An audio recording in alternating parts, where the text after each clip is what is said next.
Hey guys, welcome back to the channel.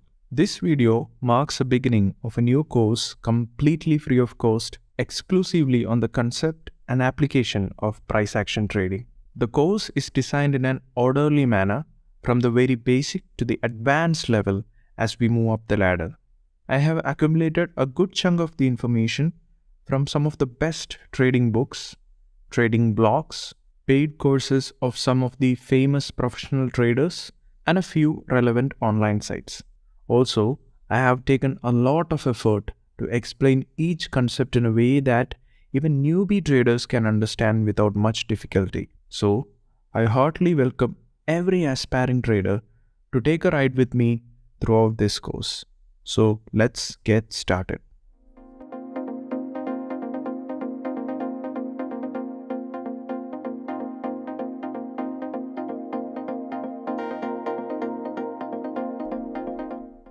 At the heart and soul of it, the stock market is all about buying and selling, demand and supply. Sometimes we buy a stock and sometimes we sell one. But just by buying and selling based on our instincts will not do any good for our trading account. Chances are we end up in losses, and a worst case scenario, we blow up our trading account. That is why almost all the traders try to find an edge in the market to remain profitable. Depending on the type of trader you are, you can choose between technical analysis, fundamental analysis, quantitative analysis, and finally, price action analysis. The technical analysis primarily involves using different categories of indicators to predict the future price movements. Fundamental analysis, on the other hand, relies on the fundamentals of the stock or the company, primarily focusing on the financials, earnings, etc., to make a trade decision. Similarly, quantitative analysis utilizes the use of statistical tools to analyze the market data. But if we talk about technical analysis in particular, which is followed by majority of traders, the interesting thing that can be identified is that the indicators used for the analysis are derived from some of the fundamental inputs of the market, namely the price and the volume.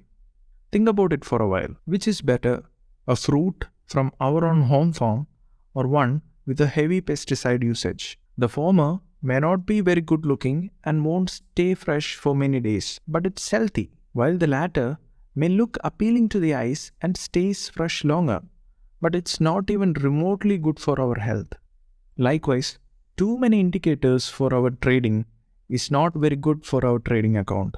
This is because the indicators are a result of so many intermediate processing of the basic price and volume, so that the pure behavior of price and volume are lost. And at the end of the day, you make your own conclusion without listening to what the market has to say. I'm not in any way concluding that technical analysis is not good or that the indicators are retarded.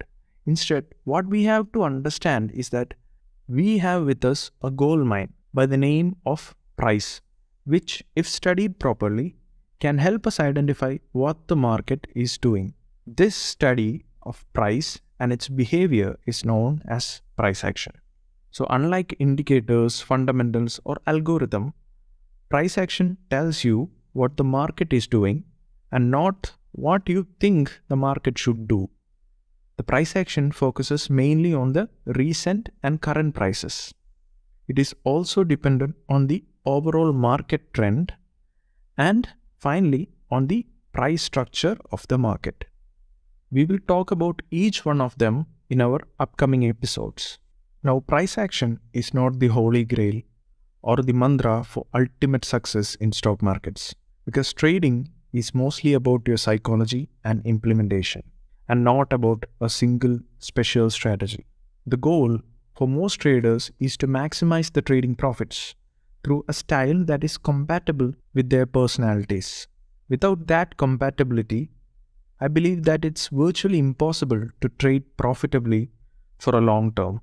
But if you devote a good amount of time to learning price action trading, you'll trade with cleaner charts without hell lot of indicators.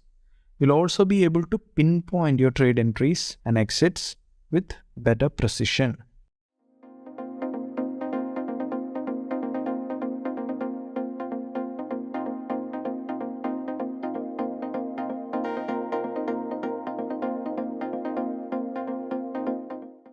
This video will focus on how the market price moves or how the prices are made to move in a particular way by some big players. You might have heard people saying things like history repeats itself, price memory, and stuff like that. What they really mean is how the market price moves in a specific pattern time and time again. Now the question is, why does the price of a stock go up or down? There can be different answers to this particular question.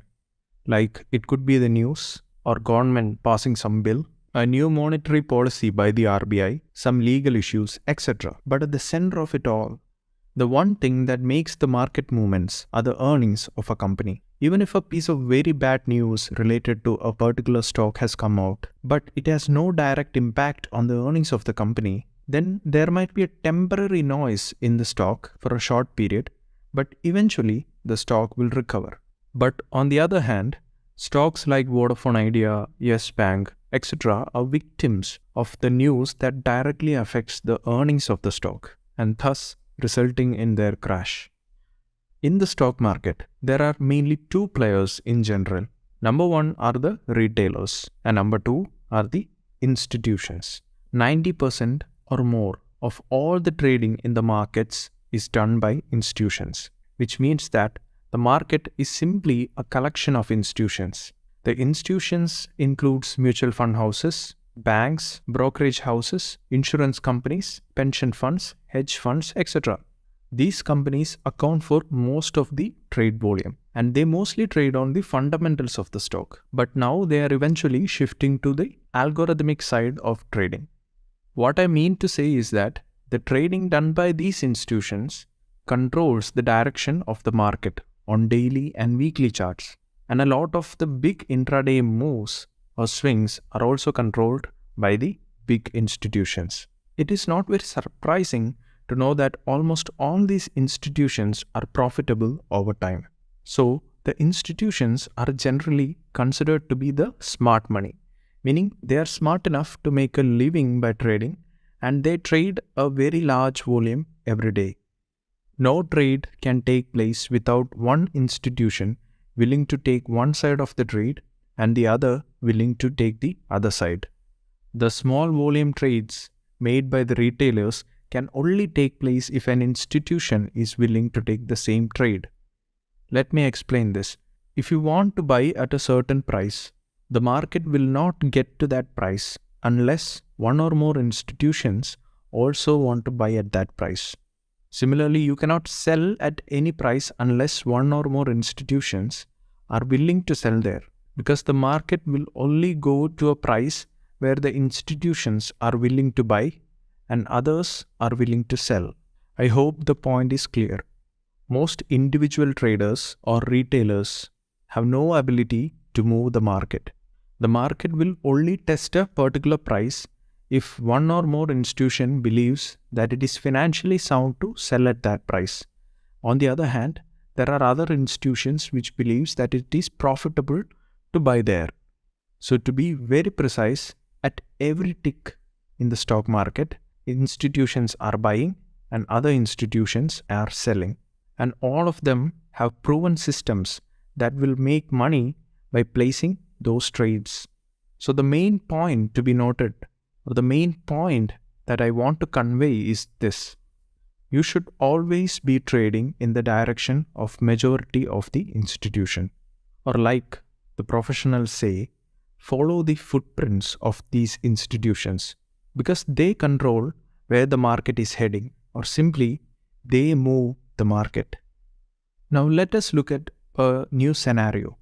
You have found out a new trading strategy that makes money and it works perfectly, but at some point it stops working after a while.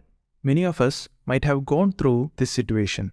The reason for this is simple. The markets are changing. It is never fixed, but it is always in transition from one stage or one phase to the other. This simply means that if you are using a trend trading strategy today and you continue to do that, then at some point you will lose money in range markets. And similarly, if you are using a range trading strategy and continue using it for a while, at some point you will end up losing the money in the trending markets. The thing to understand is that the profitability of trading system moves in cycles. There are periods during which the trend following systems are highly successful and profitable. Then the market shifts from the trending to range price action. That is when all the trend trading systems becomes unprofitable and the inexperienced traders start making losses. This is the reason why you see a lot of newbie traders boasting up their P&L during the trending markets, while all of a sudden they disappear when the range market arrives. To sum it all up, market moves in 3 phases or 3 stages. Number 1 is the uptrend or the advancing stage. Number 2 is the downtrend or the declining stage. And number 3 is consolidation stage. So the consolidation stage can be further subdivided into accumulation phase and distribution phase. So let us look at how the market transitions from one phase to the other. Let us start with the accumulation phase. The accumulation phase is when the big institutions start buying a particular stock. These institutions deals in huge bulks of money. Therefore, their order sizes are expected to be huge. So think what happens if they buy such huge quantities in a single order. The prices would react suddenly and the prices would just shoot up. They will be able to purchase the stock at a specific price only if there is enough liquidity in the stock. Else, the orders will be matched at higher prices, which will in turn reduce the profitability of the institution. But they will not allow this to happen. So instead of placing a bulk order, the institution places small orders secretly.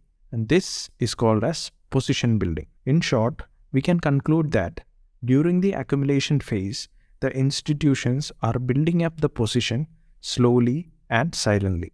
And during the accumulation phase, the market tends to be in a range or it is range bound. And the trend traders would face losses if they don't adapt suddenly. So how will you identify the accumulation phase? Generally, the accumulation phase occurs after the price has fallen down, or simply it happens after a downtrend. The accumulation phase can also be viewed as an area of low volatility or an area where there is a lack of interest between the bulls and the bears. Moving on to uptrend or the advancing phase. This stage occurs usually after the price breaks out of the accumulation phase. Here's what happens in the uptrend or the advancing phase. After building up the positions, the institutions take the market higher. So there is a bullish sentiment in the market all along. The institutions will not book profits anytime soon. So the uptrend can last anywhere from months to even years. It is during this phase that the trend traders make a lot of profit. We will discuss on how to identify an uptrend and how to approach your trades during an uptrend in our upcoming videos. But now let's move on to the third phase, which is the distribution phase. The distribution usually occurs after the prices have risen to a good extent, and the distribution phase looks similar to an accumulation phase where the market remains in a range. Here's what happens in the distribution phase. The institutions begins to distribute or sell or square off their positions after they have made a good chunk of profit on their initial investments. Similar to the accumulation phase, the institutions sells the shares secretly and slowly so that the market doesn't fall immediately, creating a panic situation. So they will sell at a range of target prices. And that is why the distribution phase is also range bound, and the trend traders don't stand a chance if they don't adapt suddenly. In the distribution phase, the volatility tends to be high due to the panic of an imminent crash or fall in the prices. The last and the final phase is the downtrend or the declining phase. The declining phase happens when the price breaks down of the distribution phase. During this phase, the selling pressure is high and the market outlook is bearish. Most traders try to cut their losses, and those who don't, well, they remain as long-term investors in the hope that the price will come back up. The volatility tends to be very high due to panic and fear in the market. So this is a good time for trend traders who can short the market and get hold of good profits. This is how the phases look like in a chart. And it is interesting to note that these stages continue to appear time and time again as cycles. And if you could spot them early, then you have an edge over the market, and eventually you can use a suitable strategy that works in the situation. We will talk about different trend trading and range trading strategies in detail in the upcoming videos, and we will also understand how to design your trading strategy according to changing market conditions.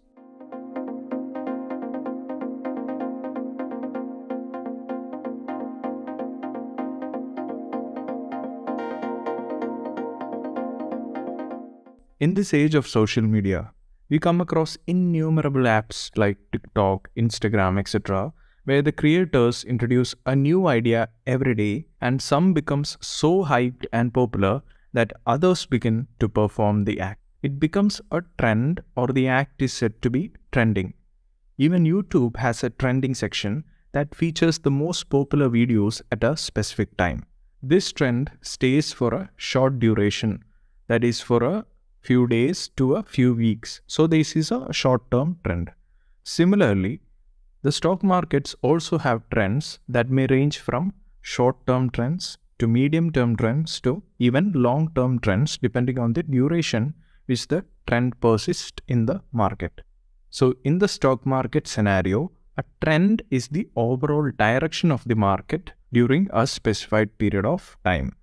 In the stock market, there are mainly three types of trends. Number 1, the uptrend. Number 2, downtrend. And number 3, sideways trend. There are different methods to identify the general trend of the market, but the most popular ones are by using the trend lines for visualizing the price swings, and the other method includes the use of indicators like moving averages, average directional index, etc. But we will limit our discussion to only the first method. The simple reason being this is a price action course and we want to trade with cleaner charts and minimum confusion. Before moving on further, let me talk about a situation where there are 3 stock market participants: an investor, a swing trader, and an intraday trader. If I ask them what is the present market trend, do you think all of them will have the same answer? Not necessarily. Investor could say it's a bullish market, while the intraday trader would say it's bearish trend. Even the swing trader can say there is no trend at all or the market is sideways. What is the reason for different opinions? Why do different people have different views on the market trend given the same charts and same conditions at the same instance? The simple and straightforward answer is the time period that each trader used for their analysis. The investor might conduct his analysis on the monthly or yearly time frames, while the swing trader might be using the weekly or daily time frames. And for an intraday trader, the time frame might be 15 minutes or 5 minutes. Therefore, as the time frame changes, the analysis changes. So does the perspective on the market trends. So this is my first conclusion, that trends are relative in nature. That is, trends are dependent on time frames and it changes with time frames. There is a common saying in the market that trend is your friend. I will try to bring clarity as to why this statement is relevant for our trade success. In the last episode, we have talked about the 4 different phases or stages of the stock market price movement. Now let us analyze in detail how the price moves. For that, let's take an example of a rubber ball, for instance, and let's bounce the ball once. The ball would not just take off and go out to space, right? It will come back to the ground and bounce back up. Similarly, in the stock market also, the price does not move indefinitely up or down. There will be direction changes once in a while. This nature of price oscillation is called as price swings. A typical price swing will consist of an impulse move and a corrective move.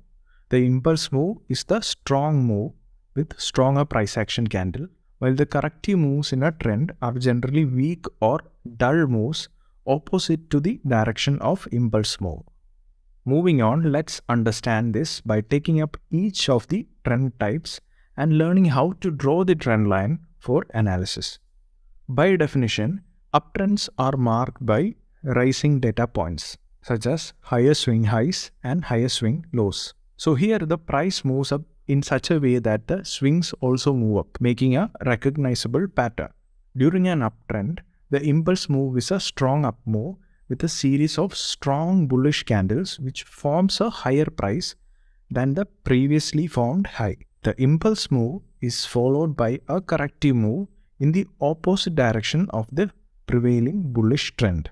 The corrective move usually includes a lesser number of weaker candlesticks that forms a lower price, but this lower price is still higher than the previous lower price formed. The corrective moves are generally due to profit booking by some traders.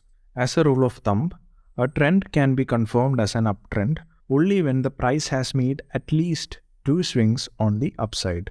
After finding out all the higher lows, all we have to do is to draw a line connecting all the swing lows or the higher lows that we have plotted. This line connecting a series of higher lows, creating a support level for future price movement, is called as a trend line. It is from the vicinity of this trend line that future price movements would reverse or break out, and therefore it is a very important trading zone or an area of value. The trend line is an area from which we can trade the impulse swing moves, or simply we can place a buy order when the price reaches the trend line. After identifying all the higher highs, we can draw a line connecting the series of higher highs or swing highs that we have plotted, and this line is called as the trend channel line, which will act as an area of resistance for the prices, and we can trade the corrective moves from the trend channel line, or simply we can place a sell order when the price reaches the trend channel line. Coming to downtrends, by definition, these are marked by falling data points such as lower swing lows and lower swing highs. In a downtrend, the price moves down in such a way that the swings also move down, making a recognizable pattern. So during a downtrend, the impulse move is strong in the downward direction with a series of strong bearish candlesticks which forms a lower price than the previously formed low. The impulse move is followed by corrective moves in the direction opposite to the prevailing bearish trend. The corrective move usually includes a lesser number of weaker or dull candlesticks that forms a higher price, but this higher price is still lower than the previous formed high. So the corrective move is generally due to profit booking by some traders who took a short trade earlier in the trend. So a trend can be confirmed as a downtrend only when the price has made at least 2 swings on the downside. That is, 2 impulse moves and 2 corrective moves should be there. Now after plotting all those lower high points, we can draw a trend line connecting all the swing highs or the lower highs that we have plotted. The trend line so formed acts as an area of resistance from which we can trade the impulse move to the downside, or simply we can place a sell order when the price reaches the trend line.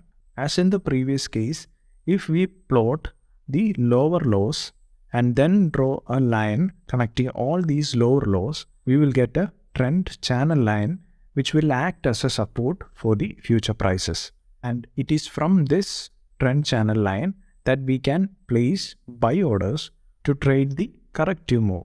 So by now, you might have the realization that the corrective moves are weak moves opposite to the existing trend, while the impulse move happens in the direction of the trend and is generally a series of stronger candles. This is the reason why we should trade the impulse move during trending market so that the probability of profit is high.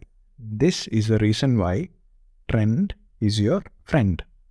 As we move on, it is very important to understand when a trend will end and when the consolidation will start. This can be identified by the use of swing transition. During an uptrend, whenever the price breaks the higher low for the first time, then it is an indication that there is a transition in the uptrend.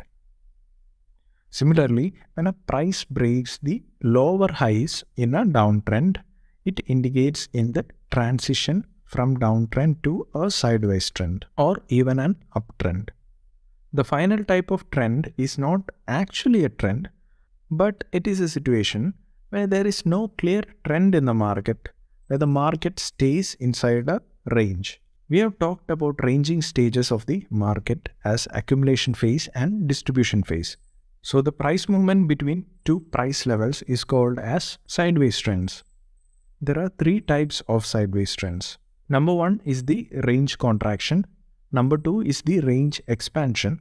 And the last one is the triangular range. Let's talk about range contraction first. During range contraction, the levels shrink and the price action becomes almost neutral or flat.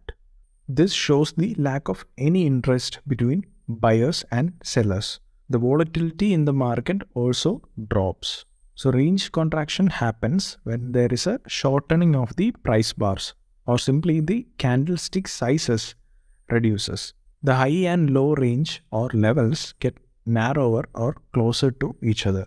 And this is a strong indication that a trend reversal is coming soon. That is, if there was a prior downtrend, now the trend might change to an uptrend. But it is just an indication, it is not for sure. During a range expansion, as the name suggests, the levels will expand and the price action starts becoming visible. So range expansion is associated with lengthening of the price bar or the size of the candlesticks becomes larger and the high and low range or the levels gets wider. So range expansion usually indicates a continuation in the price pattern. That is, if there was a prior uptrend, it is an indication that the uptrend might continue in the future, but it is not for sure. Now the final type of sideways trend is the triangular range, where the price shrinks or expand not between two fixed horizontal levels but rather an expanding or converging level. This is a topic which needs broader discussion, so we will talk about triangle patterns and how to treat them further forward in this course. Even though the trend lines do a good job of showing overall market direction, one issue with trend line is that they often need to be redrawn. For example, during an uptrend, the price may fall below the trend line. But this does not necessarily mean that the trend is over or there is a breakdown. The price may move below the trend line and then continue rising. So in such an event, we have to adapt ourselves and the trend line needs to be redrawn to reflect the new price action. Drawing the trend lines is easy, but there can be errors in drawing the trend line. So that is why just using trend lines exclusively to determine the trend is not really advised, because most professional traders also tend to look at other indicators like moving averages or average directional index to confirm the market trends, because the more the confirmations, the better the analysis. So it's finally time for the most important part of the video, that is identifying the strength of a trend. So generally trends can be categorized into two types depending on the strength. That is, there can be a strong trend or there can be a dull or weak trend. The main parameters to keep in mind while categorizing the trends based on their strength includes a few parameters. Number one is at least two or more swings has to be there, or there should be two or more points of contact in the trend line. Then only a trend is considered to be valid. Number two is the slope. So the slope of a trend indicates how much the price should move each day. So steeper the slope, the better the trend. The slope is simply the angle between the critical price level during a consolidation and the trend line. So if it was an accumulation phase and the price breaks out to an uptrend, if we take the angle between the trend line and the top price level of the accumulation phase, then we can easily find out the slope of the trend. So if the trend is too flat, strength is considered to be weak or dull. The third parameter is the time of the trend. It is actually about the time required to form a trend. If the trend took months to form, then it is considered to be more stronger than a trend which took just weeks or days to form. So more the time a trend takes to form, the more stronger it is. We can also categorize the trend based on the duration, like it could be a short-term trend, an intermediate trend, or a long-term trend. The longer the trend remains, the stronger it is. So these are a few parameters to identify the strength or the weightage of a particular trend.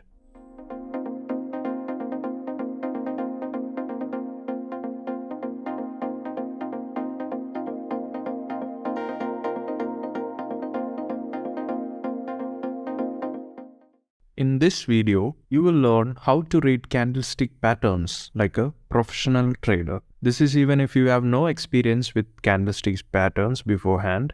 And here's the good thing, I will explain a simple method to read the candlestick patterns without memorizing a single pattern. That's right, you don't need to by heart any of these patterns. So let's get started. Candlesticks are a way to show the market prices of a security on your chart. It's not the only way to represent it. We have other ways of plotting them like bar chart, line chart, etc. But the candlesticks are one of the more popular approaches. The candlestick usually consists of two parts, a real body and shadows or wicks.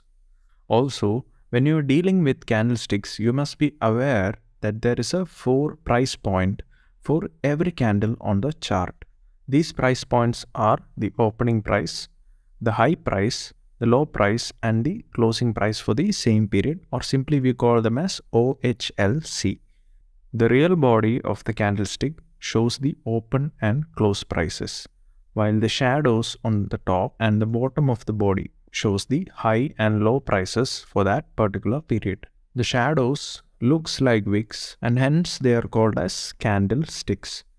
The upper wick signifies the high of the period and the lower wick signifies the low of the period. The high is the highest price point of the candle at a particular time and the low is the lower price point of the candle at a particular time depending upon the time frame you are trading on. Candlesticks generally have two popular colors, green and red. Sometimes it might be white and black depending on the settings that you use. But most commonly it's green and red.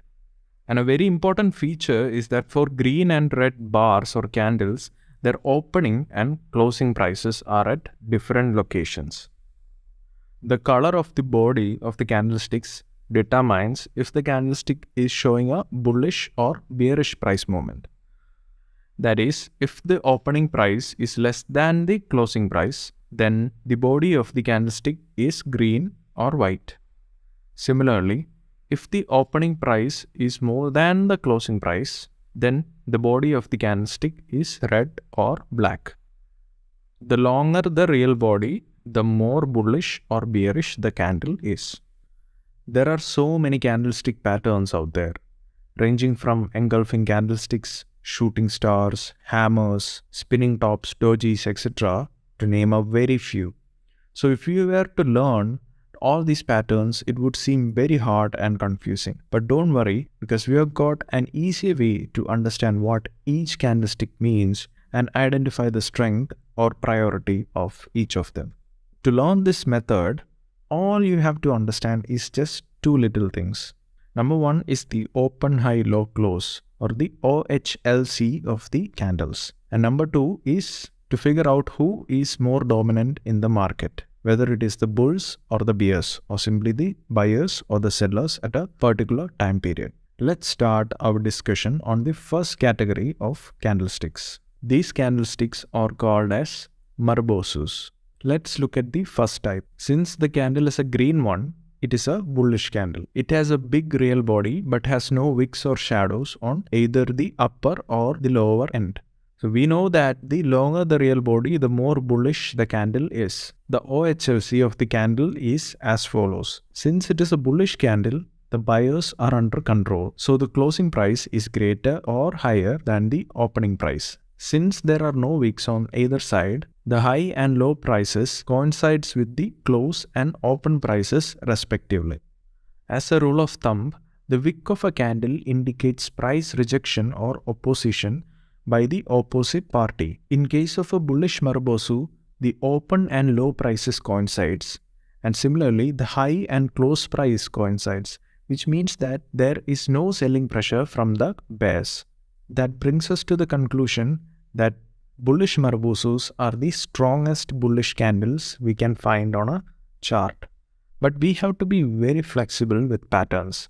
That is, we have to first quantify and verify, because in the market the patterns generally don't occur exclusively the same way as it is mentioned in those textbooks. So let's look at this green candlestick pattern where the price has closed higher for the period. It has opened lower and closed higher, which means it is a bullish candlestick, and there is a small lower wick and a small upper wick. But the high and low prices are so close to the open and close prices, which means there is a very weak selling pressure from the bears. So in real market conditions, we can actually consider these candles as bullish Marubozus, because even though there was a slight selling pressure, it is still a strong bullish candle. Now moving on to bearish Marubozu, which is similar to the bullish Marubozus, but this pattern is a strongest bearish pattern. For a bearish candle, the open prices are higher than the closing prices. This is because the sellers are willing to sell at all the available prices. A bearish Marubozu also indicates that there is so much selling pressure that the participants actually sold at every price point during the day, so much so that the stock closed near the low point of the day. In case of a bearish Marubozu, the high price and the open price coincides, while the low and closing prices coincides. The candle has a big real body with no wicks on either end, indicating a strong selling and a complete lack of buying or opposition from the bulls. As mentioned earlier, we can be a little bit flexible when trading in real markets. Now let's look at the second category of candlesticks, the pin bars. The first category of pin bars are the hammers and hanging man. Talking about hammers, a pin bar is said to be a hammer when it appears at the bottom of a downtrend. The hammer consists of a small real body at the upper end of the trading range with a long lower shadow. The longer the lower shadow, the more bullish the pattern is. Generally, the prior trend for a hammer should be a downtrend as mentioned. We should visualize the hammer pattern in the following manner. The market is in a downtrend, so bears are in absolute control over the markets. When a hammer forms, the price goes even lower and it forms a new low price. The price action of hammer formation indicates that the bulls attempted to break the prices from falling further down, which simply means that the bears tried to bring the market lower, but they did not succeed in their attempt to do so because the bulls generated a lot of buying pressure, so much so that the price closed near the open of the candle. This action by the bulls has a potential to change the sentiment in the stock. So we can say that hammer is a reversal pattern, and a hammer pattern could indicate a bullish reversal in the market. Now moving on to the hanging man. A pin bar is said to be a hanging man when it appears at the top of a trend. Similar to the hammer pattern, the hanging man is also a reversal pattern, except the fact that it is a bearish reversal pattern. A hanging man signals the market high. Here's how you should visualize the hanging man pattern. The market is in an uptrend, hence the bulls are in absolute control over the market. A hanging man at the top of the trend indicates that the bears have managed to make an entry. This is emphasized by the long lower shadow of the hanging man, which signifies that bears have tried to break the stronghold of the bulls, because the bulls tried to push the prices higher, but the bears managed to bring in so much selling pressure that the price closed closer to the open price, creating a small real body. And there is a high probability that the market trend would reverse, and the hanging man pattern is a good indication that bearish sentiment is about to prevail in the market, and it is a good time to short the stocks. Now the second category of pin bars goes by the name of shooting stars or inverted hammers depending on where it is formed on the chart. Talking about an inverted hammer generally occurs at the end of a downtrend. This is the weakest bullish candle that you can find in the market. We can see that the range of the candle or the real body is very small. Also, the open and closing prices are close to each other. The long wick suggests that the bulls tried to take the price higher, but there was a big selling pressure by the bears. So it indicates that the weak buyers are in control of the market and there can be a shift in the sentiment. So we can say that even though a green candle was formed, the sellers are actually in control of the market. The inverted hammer is generally accepted as a price reversal candlestick pattern, just like the hammer, where the trend shifts from a downtrend to an uptrend. But if you were to ask me which signal would you trade, the hammer or the inverted hammer, I would definitely go for the hammer pattern, because the hammer pattern gives a much stronger indication of a trend reversal than an inverted hammer pattern.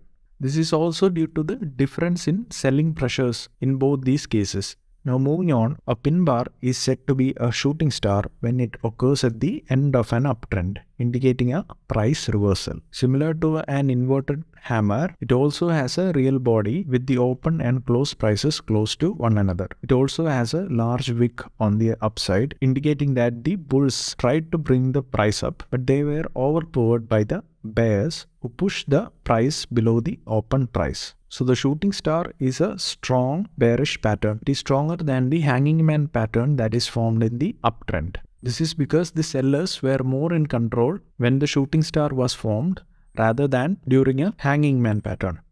Now let's move to the third category of candlesticks. We can clearly see that the candles have a small real body. A small real body indicates the open and close prices are quite close, as we have discussed so far.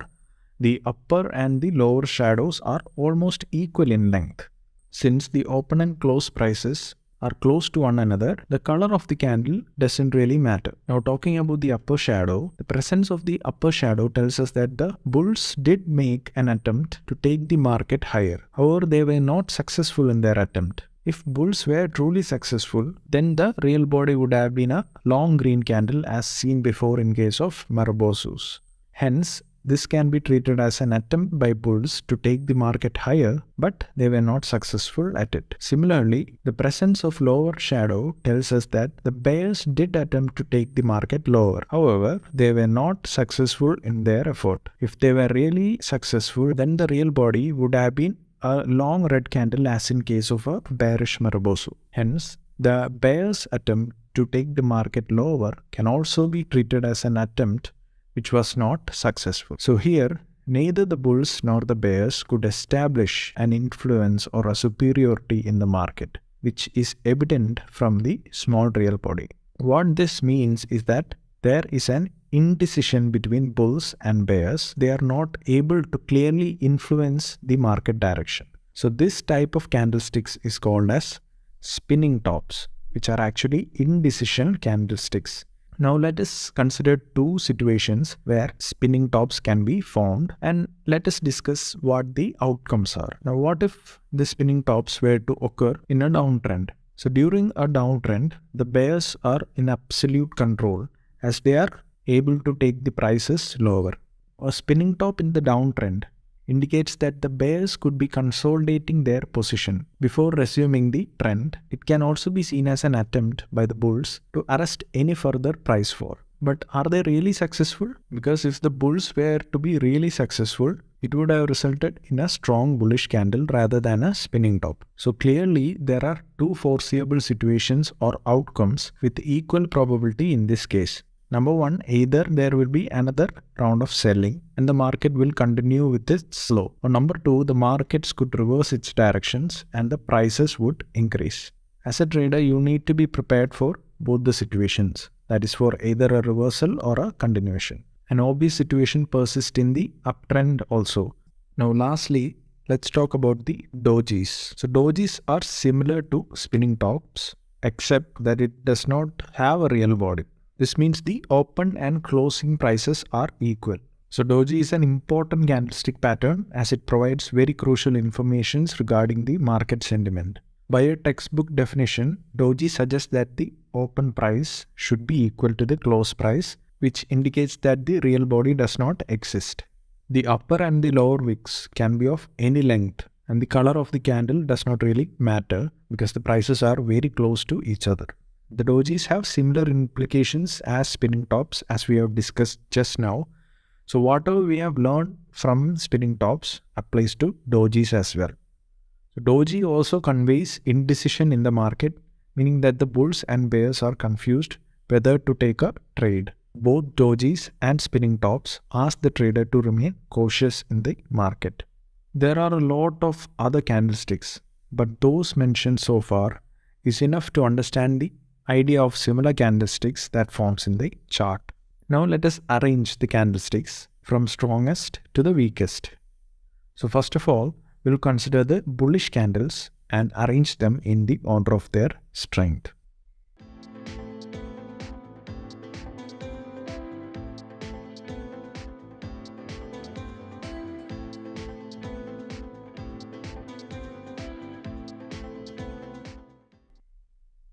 Moving on, let us arrange the bearish candlesticks in the order of their strength from strongest to weakest.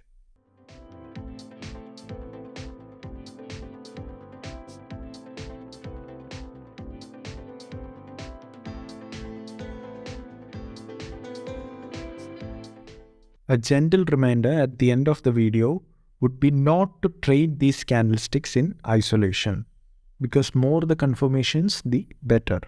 The key thing that I am trying to bring across is that you understand what each individual candlestick pattern means, and afterwards you can use these tools and techniques that you have learned and make it a part of your trading plan when you consider different elements of price action, which we are going to learn in the upcoming episodes of this training.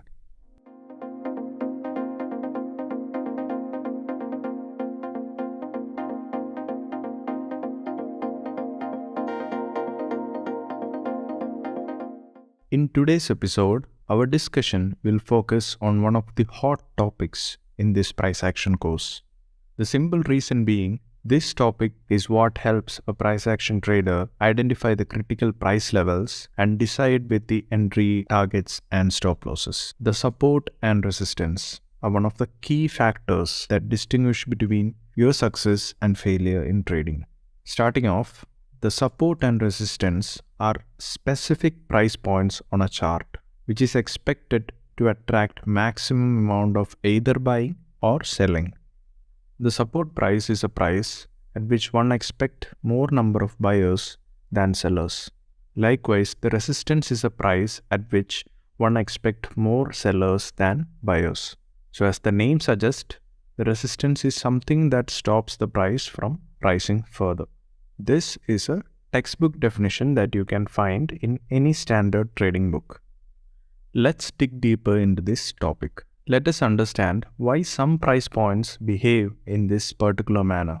We have talked about the fact that stock market runs on demand and supply. This very concept is what causes some price levels to behave as a barrier or some as a booster for the prices.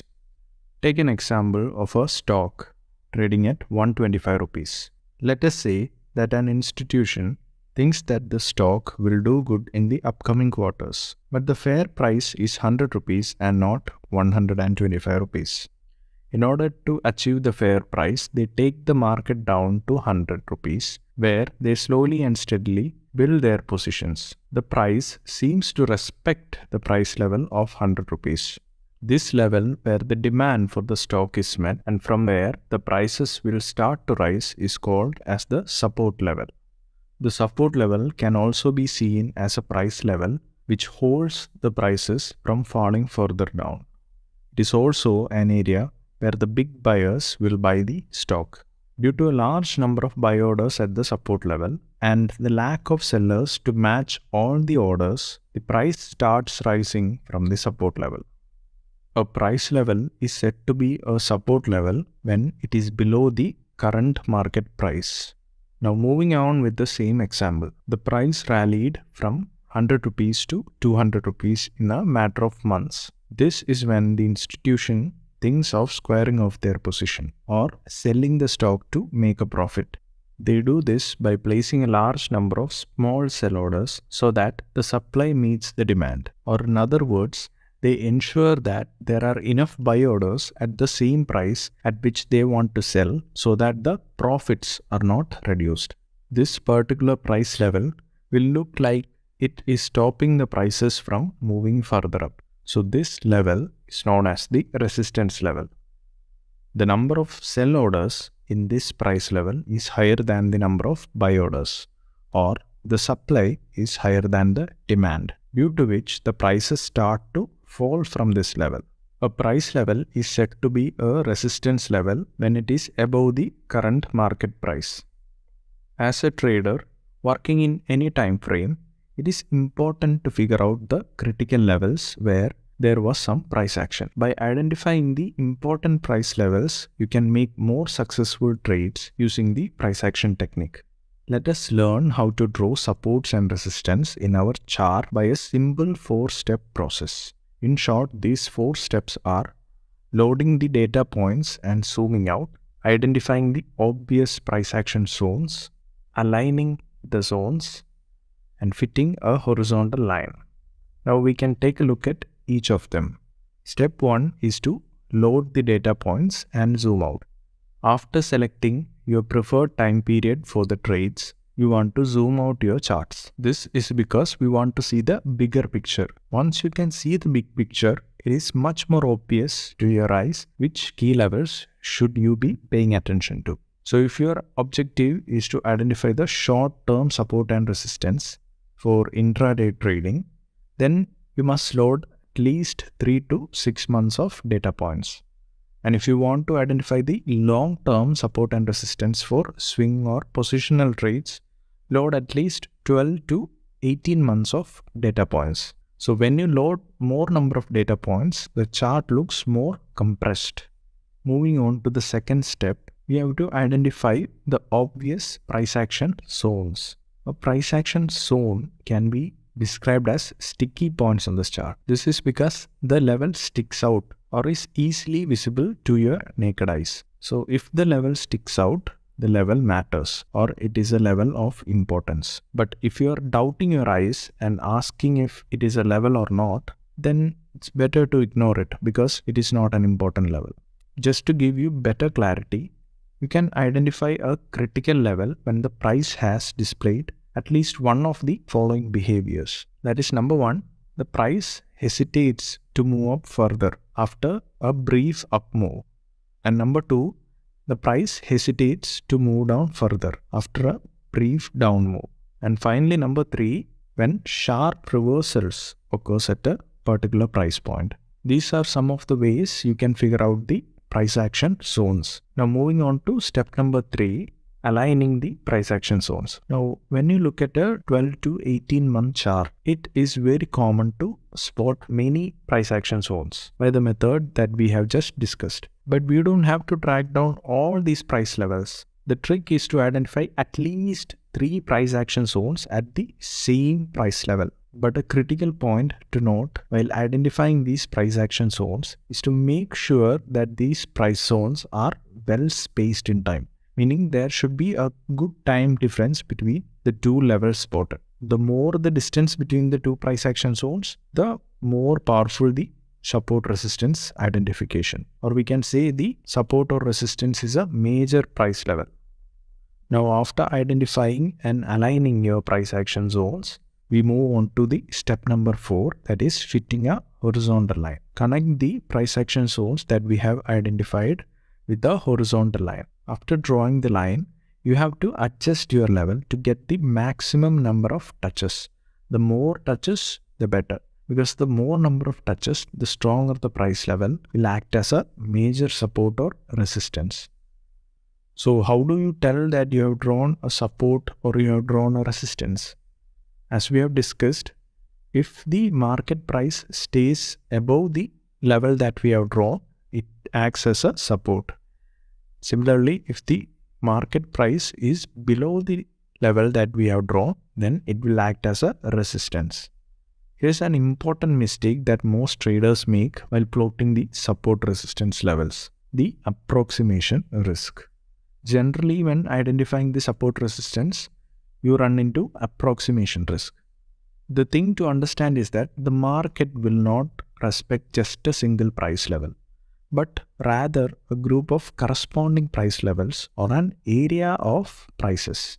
So hence, we have to give a room for error, which means that the price level should be depicted in a range and not just as a single price point, which simply means that rather than drawing a single line to plot the support resistance, we should represent it as a zone or an area where there is a price action happening. So this is a very important idea to remember when you are placing the targets and stop losses while trading the support resistance levels, especially if you are keeping stop losses with respect to a single support or resistance line. You might end up hitting your stop losses often. Let us talk briefly about how reliable the support resistance are. The support and resistance lines are only indicative of possible price reversals. That is, by no means we can be certain that a reversal is going to happen, which implies that the support and resistance alone are not the holy grail to success in price action trading. Rather, a few optimization techniques will help us identify high quality trades. Remember the fact that when you see quality, the quantity will always be compromised, but this compromise is worth taking. The idea is to identify quality trading signals as opposed to identifying plenty of worthless trades and ending up bursting your pockets. This leads to an important idea. So what if we have a checklist or a framework for every trade that we consider? The checklist would act as a guiding principle before we initiate the trade. The trade should comply with the conditions specified in the checklist. If it does, we take the trade. Else, we drop it and look for another trade opportunity that complies with the checklist. Not only that, we should not make a habit of just trading with a single confirmation. That is, if the price reaches a support or resistance, we should not jump into the conclusion that the price would reverse the direction and we should enter the trade. It does not work like that. Instead, what we should do is that we should look for confirmations. In the previous episode, we have talked about price action candles, which are very important. It is generally a very good idea to use some of these price action candles along with the supports and resistance to actually make a trading system. That is a confluence trading system, which is much more efficient than using a single indication or a single confirmation. So make your own system and create a checklist, because the checklist has another advantage. It helps you to be disciplined, because discipline, as they say, makes up 80% of the trader's success. So in my opinion, the checklist forces you to be disciplined. It will also help you to avoid taking an abrupt and reckless trading decision.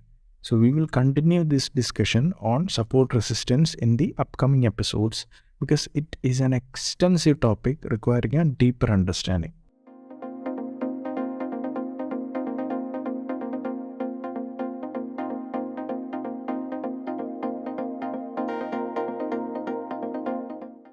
In the previous episode, we have discussed the basic stuff regarding supports and resistances. In this video, we will go a step further, seeking the depths of support and resistance levels. We will talk about how to identify if a level will break or not, how to approach our trades using supports and resistances, that is, if we should trade a breakout or should we trade a reversal. And finally, we will learn to find trades that other traders fail to notice. Let's get started right away without wasting any time. The first and foremost question is how to identify when a support or resistance will break. To get started, when you see a series of higher lows into a resistance, you want to avoid selling at the resistance. The reason is very simple. Let me give you an example. Let's say you have a huge hammer in your hands and it's really powerful. And right in front of you, there is a brick wall. Now you take the hammer and smash against the wall many times over and over again. Now let me ask you, will the brick wall hold or is it likely to break? Well, common sense tell you that the brick wall is likely to break. And this is exactly the same concept when a resistance level is tested multiple times within a short period of time. The chances are the resistance will break. Now, I'm not 100% sure that it is going to break because no one can be 100% sure in trading. But the odds of resistance breaking are high. And likewise, when you see a series of lower highs into the support, the chances are the support level is going to break. This is because the prices hit the support level multiple times in a short duration of time.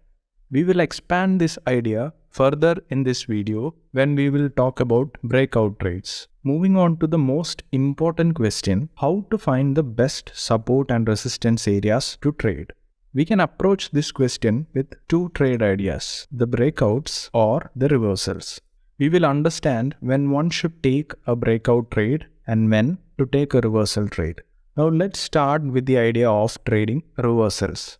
The most important question associated with this type of reversal trade is how do you know that a particular level is likely to hold? Only if the support or resistance level holds can you enter a reversal trade. Otherwise, you will end up in the wrong side of the trade and you will incur losses. In order to trade reversals, I want to share with you a few tips to bear in mind. The first and foremost thing is that you want to see a power move or a momentum move or a strong move into the market structure.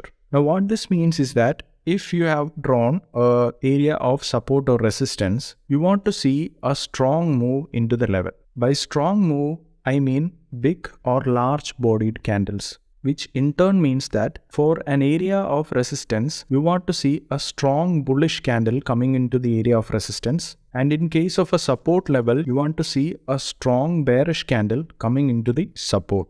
Now this is what I mean by a power move or a momentum move. I know this sounds counterintuitive as to why one should trade a reversal when there is a strong momentum move. So you can ask me, why do you want to sell when there is such a strong bullish momentum into the resistance? And also, why do you want to buy when there is such a strong bearish momentum into the support level? Right now, don't worry because as we move on, we will find clarity as to why I am talking about this. Now the second tip that I have to give you is that you want to see a strong price rejection at the area of value. That is the area of support or resistance. You want to see a strong price rejection. The price rejection can be in form of a pin bar. The pin bar may be a shooting star or a hammer, etc.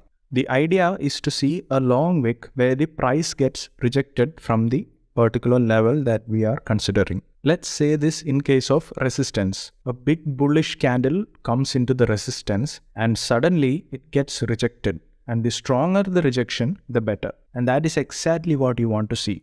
Let's take our discussion a little deeper and understand it closely. Initially, I have told that you need to see a strong momentum move or power move into the area of support or resistance. Let me explain why. You want to see large bodied candles into an area of support or resistance.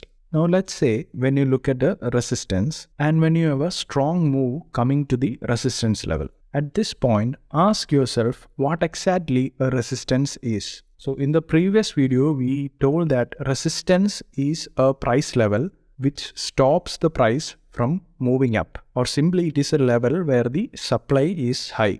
Now also think about the fact that where exactly will you face an opposing pressure, or simply where do you think will the buyers come in so that they could buy at good prices. So if you think about a good price that the buyers would come in, and if you look at the chart, the chances are that buyers would always love to buy at an area of support. So it is obvious from the market structure that the buyers would wait for the price to retest or reverse to the particular support level so that they can buy or they can go long. Further, the price rejection at the resistance indicates that the buyers are not willing to buy at higher prices. And this is exactly the best place to initiate a short trade.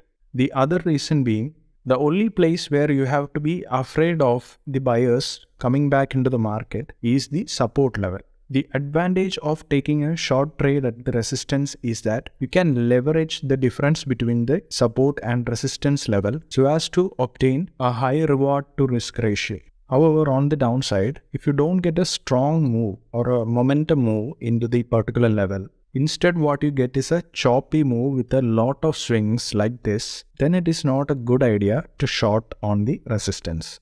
We can ask the same question here also. Where will the opposing pressure come in? That is, where will the buyers come in so as to get a good buying price? Well, this time around, the bias could potentially be at these swing lows. What this means to a trader who is looking to short at the resistance is that as the price approaches to these swing low levels, you will be facing opposing pressure that could turn the tide against you and you would not get a good reward to risk trade. That is exactly why you don't want to go short when there is a type of stair-stepping price action or a swing price action into your levels. The reason being, all these swing low levels are opposing pressures where the buyers could potentially come in and push the price against your trade. Now, another reason why you want to see large candles or larger momentum candles into a particular level is a very simple idea. Often when there is a strong price move, for example, there is a strong bullish move into a resistance level, most traders just look to buy the breakouts. I'm pretty sure that you have done it yourselves, right? So when there is a strong momentum, you might be thinking, let's buy the breakout. The market is rallying and it will continue to rally. So the simple decision at that point of time is to buy. Now this is where the twist in the plot comes. Where will you put your stop loss? Now because you are taking a breakout trade, it is pretty obvious that you will put your stop loss under the resistance or maybe in the middle of the range or somewhere in that close vicinity. What is the importance of this? Now what this means is that if the breakout fails, it is going to hit all these clusters of stop loss orders that is placed under the resistance. And what exactly are these clusters of stop loss orders that are waiting under the resistance level? They are simply orders to exit the market or square off the positions which were kept by those breakout traders who went long on the stock. This in turn means that these are actually sell stop loss orders which will induce further selling pressure in the market. Now, more stronger the bullish move is into the market structure, more breakout traders will enter the trade and there is more buying, and more buying in turn means more selling stop loss order behind the resistance. And if there happens to be a price reversal or if the price reverses towards the downside, it will hit all the sell stop loss orders of these breakout traders. Another key thing to remember is that the longer the price is away from the particular level, the better the trade is. And why is it so? The thing is, the longer the price is away from a particular level, the more it would attract the attention from higher time frame traders. For example, if a price has not retested to rupees 150 level on a daily time frame for let's say 3 months or 6 months or even 1 year, then you can be sure that this particular level can be seen on the weekly time frame or even the monthly time frame. And because of this reason, it will attract more traders from the higher time frame to pay attention to these particular levels. And that is why you get a strong price rejection or a reversal at a level which has not been tested for a long period of time. Alright, now let's learn to identify breakout trades. Most newbie traders trade more breakouts than reversals. When they see a strong move, they think that the market is going out to the space and they jump into buying the breakouts. In the next moment, there is a price rejection and there is a strong reversal in the opposite direction. And all these traders get caught on the wrong side of the trade, which in turn results in hitting their stop losses, which forces the price to go even lower. Now, when do you trade breakouts at supports and resistance? This concept is actually pretty much the opposite of what we have just learned earlier in case of reversals. So you know that price is likely to reverse at a support or a resistance when you have a strong power move or a strong momentum move into a market structure with a price rejection. When you are looking at it from a breakout standpoint, you don't want to see a strong momentum move into the market. In this case, what you want to look for is a price action that we have discussed right at the beginning of this video. We have to look for higher lows into a resistance which somewhat look like an ascending triangle, or we should look for lower highs into the support, which somewhat looks like a descending triangle, or even a third type where there is a price buildup which is supported by a moving average. Now let me cover each one of them. Starting off, higher lows into a resistance looks something like this. And you can see the price looks somewhat like an ascending triangle pattern. This is significant because it's telling me that the buyers are willing to buy at higher prices and the sellers are not interested or they are weaker.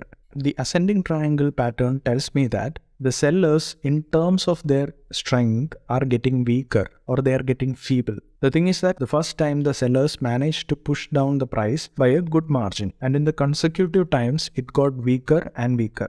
And this is a sign of bullish strength that the market could possibly break out higher. At this instance, you don't want to be shorting at the resistance because number one, you don't have a momentum move into the resistance structure. And number two, if you were to go short into the resistance, there are swing levels which have been formed where the buyers could potentially come in, and result is that you will hit your stop loss. Now similarly, let's look at lower highs into the supports, which are the same thing. And it tells me that the sellers are in control and they are willing to sell even at lower prices. And top of it, from a price action standpoint, it is telling you that the buyers are also getting weaker, because this is a condition where the buyers barely push the price higher. And the subsequent times it only moved smaller and smaller. They were not able to push it any higher. Similar to the previous case, you should not be going long in this case, as the sellers are the dominant force and there is a higher probability that the market will break down. And in case if you go long, there are swing levels which were formed during the ascending triangle formation where there is a possibility that the buyers can come in, which will in turn result in hitting your stop loss. Now you see the price action is quite interesting, right? Where one side is getting stronger and stronger while the other side is getting weaker and weaker. Now let's discuss the third type where a build-up is supported by a moving average. In this case, the price could just come to a key support or resistance level and it just consolidates there. Now if you bring up the moving average, like a 20 period or 50 period moving average, you will notice that the moving average supports the price and vice versa pretty nicely. It's like the market is really respecting the moving average and it is getting ready to break out. So if you find a build-up or a slight consolidation when the price reaches the support or resistance, it is always an indication that the price is about to break down or break out. Now let's hop on to the final question, how to find support resistance trading opportunity that most traders fail to notice. Now it's very simple. If you are a trader who enters at a daily time frame, then you have to go to a higher time frame like a weekly time frame, and then you have to look for build up or a tight consolidation. This is because when a higher time frame is forming a tight consolidation, there are chances that you will be able to find support resistance trading opportunities on a lower time frame like a daily time frame in this case. Now taking another example, if your trading time frame is a 1 hour time frame, you should spot a tight consolidation on a higher time frame, which in this case could be a daily time frame. And if you are able to find a tight consolidation in your daily time frame, then it is likely that you will find a support and resistance trading opportunity in the lower time frame, which is a 1 hour time frame. This is a pretty good technique that you can use to find support and resistance trading opportunities in the market. You can also use it for even shorter time frames like 15 minutes or even 10 minutes time frames. The only thing to keep in mind is to appropriately select a higher time frame and find a tight consolidation in the higher time frame so that you can find the support and resistance trading opportunity in the lower time frame. Now that is it for this video. I hope you have a good clarity about supports and resistance and how to approach your trades with supports and resistance after watching this video and the previous video.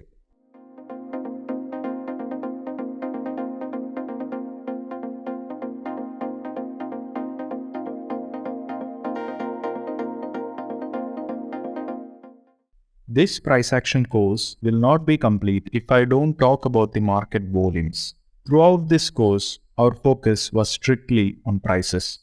For the success of price action in market, volume plays a very pivotal role, be it the identification of trends or patterns, be it finding out the breakouts and false breakouts, be it the entry or exit from the trade, volume is a necessity. As you may know, volume is a leading indicator, which means that it precedes the prices. Or simply, before something happens in the price, the volume will show the changes beforehand. So our duty as a trader is to find the relationship between the price and volume so as to get an edge over the market or even to predict the market moves beforehand.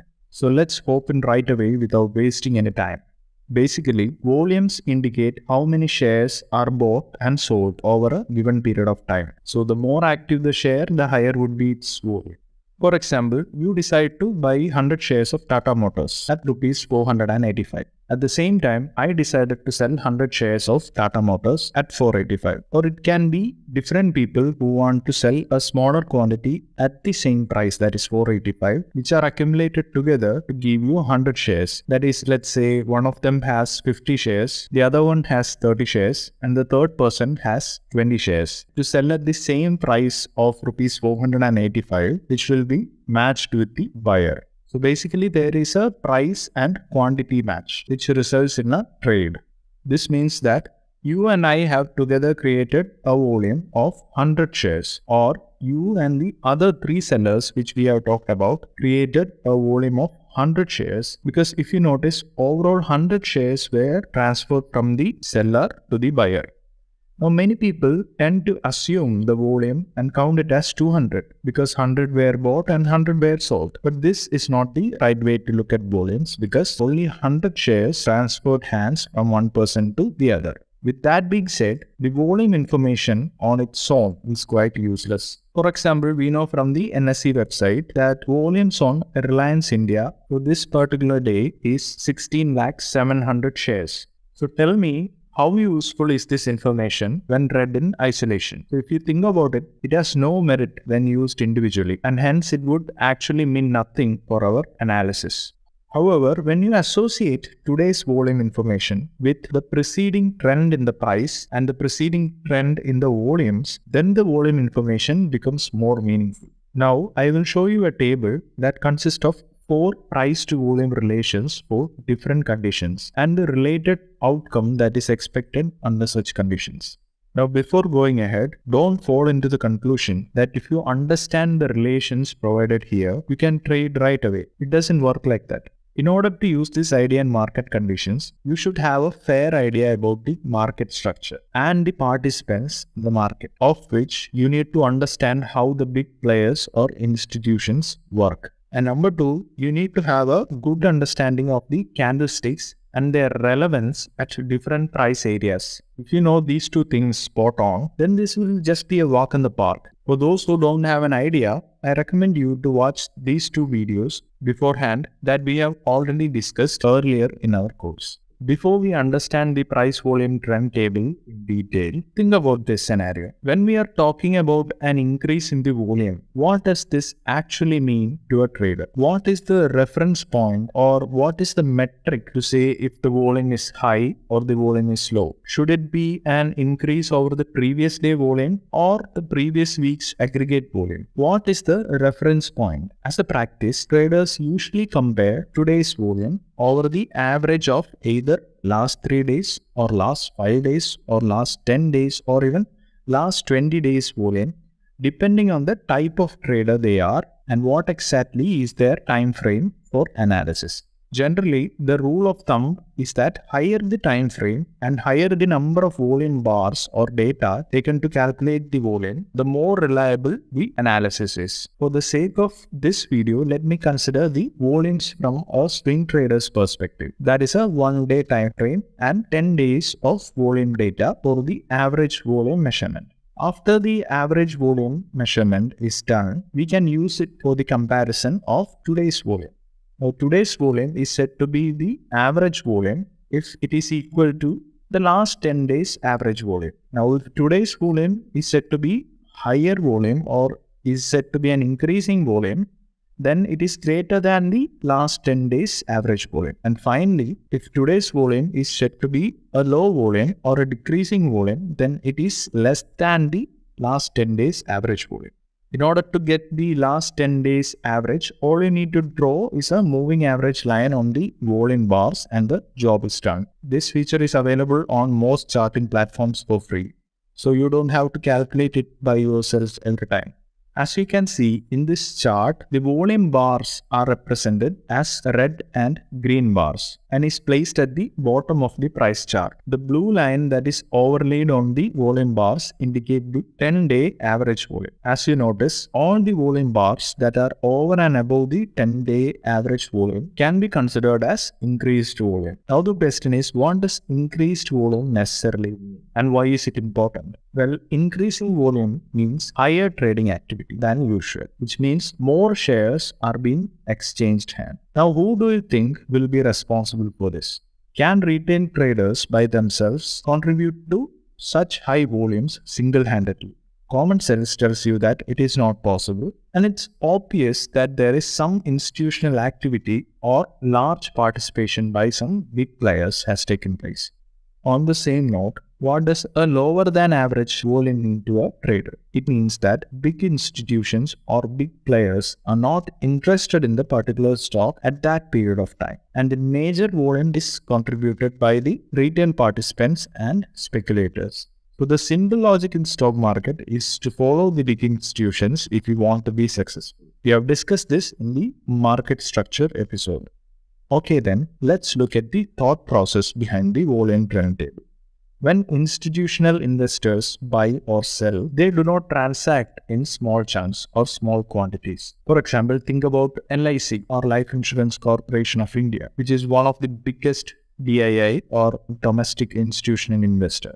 Now, if they were to buy the shares of TCS, would you think they would buy 500 shares or 1000 shares? Obviously not. They would probably buy 5 lakh or even 50 lakh or even more shares. So what happens if they were to buy 5 lakh shares from the open market all in one go? Yes, it would definitely start reflecting in the volumes. And besides this, because they are buying large chunk of shares, the share price also tends to go up. Now, this is where I have to remind you that institutional money is referred to as smart money. It is perceived that smart money always make wiser moves in the market than most retail traders. So being smart or wise, they would not just buy all at once. Rather, they would accumulate the shares in small quantities over a period of days or weeks or even months so as to get the desired price that they want to buy. Now, most traders have a misconception that when the volume is high, the price will also move up or down with larger candles depending on the color and size of the volume bars. But this is a wrong way to understand the price volume relation. The thing is that volume is the number of shares that has traded hands, which can also mean that the orders can also be at a single price point.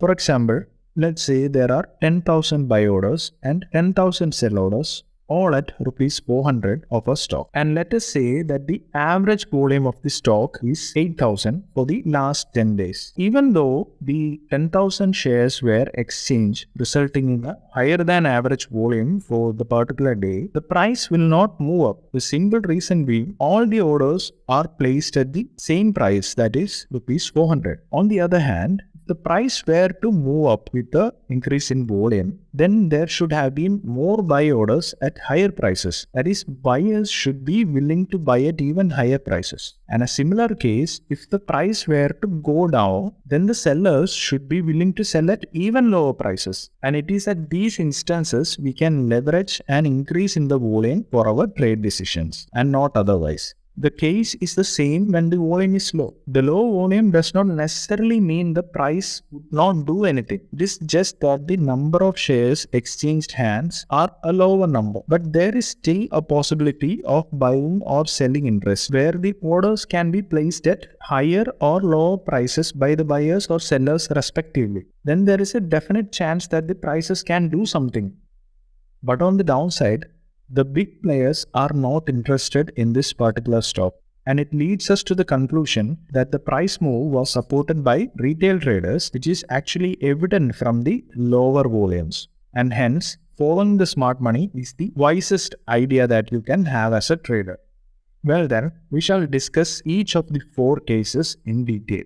If both price and volume are increasing, this only means one thing, that a big player is showing interest in the stock. Now, going by that assumption, the smart money always makes smart choices, and the expectation of the market turns bullish. The institution build their position slowly and gradually, but sometimes there won't be enough liquidity at a price where they want to buy, or simply there are not many sellers who want to sell at the price that the institution wants to buy. What this does is that it will in turn push the price higher.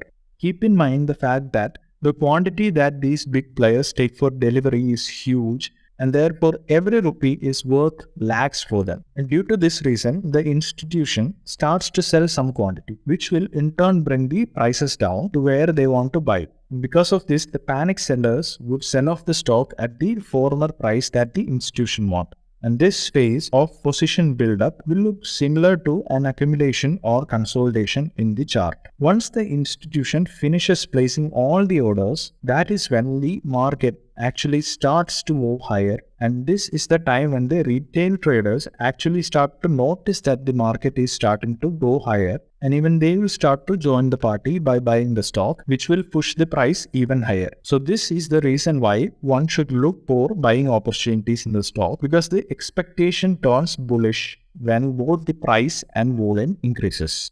Now, whenever you decide to buy, ensure that the volumes are substantial. This means that you should be buying along with the smart money. Also you have to look for bullish candlestick patterns like hammers or engulfing candles to confirm your trade entry. You will find more details regarding this on my candlestick video. Now, all is well if you are an intraday trader. But if you are a swing trader or an investor, you will have to keep an eye on a third parameter, which is either the delivery volume or the delivery percentage. Now, delivery volume is the volume of the stock delivered to actual buyer out of the total traded volume. Or in simple terms, the shares which were taken as delivery for the particular day. And here ago, we need to go through both these parameters, because the delivery volume would also include the BTST trade, that is buy today, sell tomorrow trades, which will not give the correct picture. So we also have to keep an eye on the delivery percentage. But now, since the BTST trades are stopped, we can consider any one of them. You will get the delivery volume details on the NSE website. I will put a link to it in the description box. Now, the importance of delivery volume is that it gives you the real picture of the interest of big players or big institutions. If the big institutions start buying, they will take the shares for delivery. If you can see a rise in the delivery volume or delivery percentage for a few days, you will understand that there is a real buying intent in the market. Also understand that even if the overall traded volume is very high, it does not necessarily guarantee that the delivery volume will also be high, or simply it does not straight away mean that there is an interest from the investors. It can be seen as a heavily traded day and nothing else. Moving on to the second case, what do you think will happen when the price increases but the volume decreases? Think about the situation in the following terms. Number one, why is the price increasing? Simple answer, because the market participants are buying. Easy, right? Are there any institutional buyers associated with this rise in price?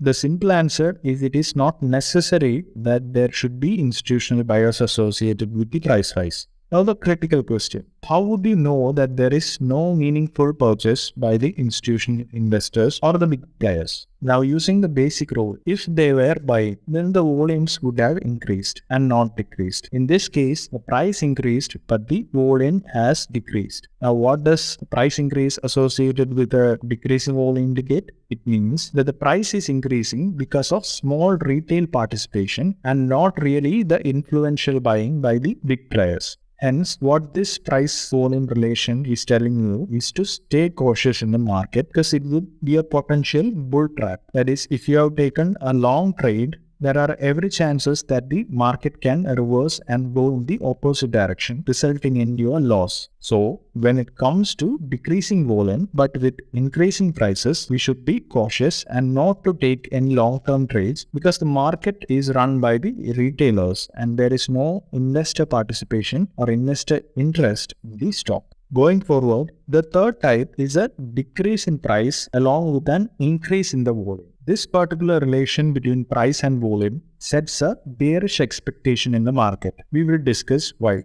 First question to ask yourself, what does a price decrease indicate? A price decrease indicates that the market participants are selling the stock. But on the positive note, an increase in the volume indicates the presence of smart money or the big institutions. Now, clubbing both events together, that is decrease in the price and increase in the volume, it simply implies that the smart money is selling the stocks.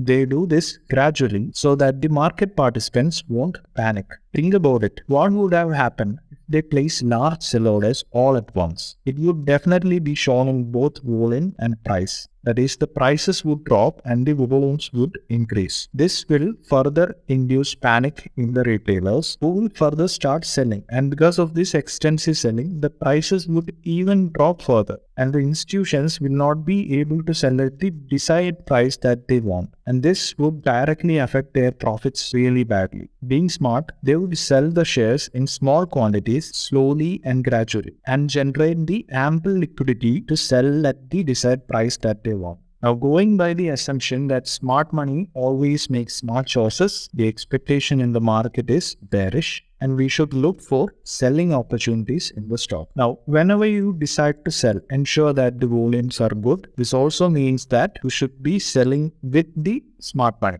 And also use bearish candlestick patterns for your trade entry and confirmation. If you are a swing trader or an investor, it is a good practice to look at the delivery volume or delivery percentage, which in this case would be decreasing since the investors are selling their shares. Now, an increase in the volume does not necessarily mean an increase in delivery volumes. Moving forward to the final case where both the volume and price decreases. Ask the questions. Number 1, why is the price decreasing? Simply because the market participants are selling. Question number 2, are there institutional sellers associated with this price decrease? Simple answer, we can't be sure about it. Now the most critical question, how do you know that there was no meaningful sell orders by the institutional investors? Straightforward answer, if they were selling, then the volume would have increased. But in this case, the volume decreased. And what does a price decrease and a decreasing volume indicate? It means that the retail participation is the reason for the decrease in prices and not really the influential selling.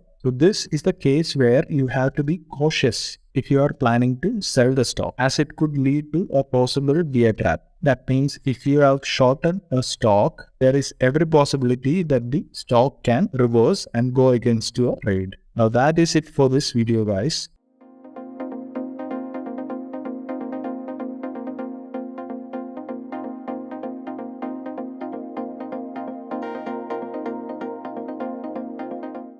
Now that we have finished with the fundamentals of price action, from the market structure to the volumes, we are all set to learn the different price action strategies that we can employ in the market under various market conditions.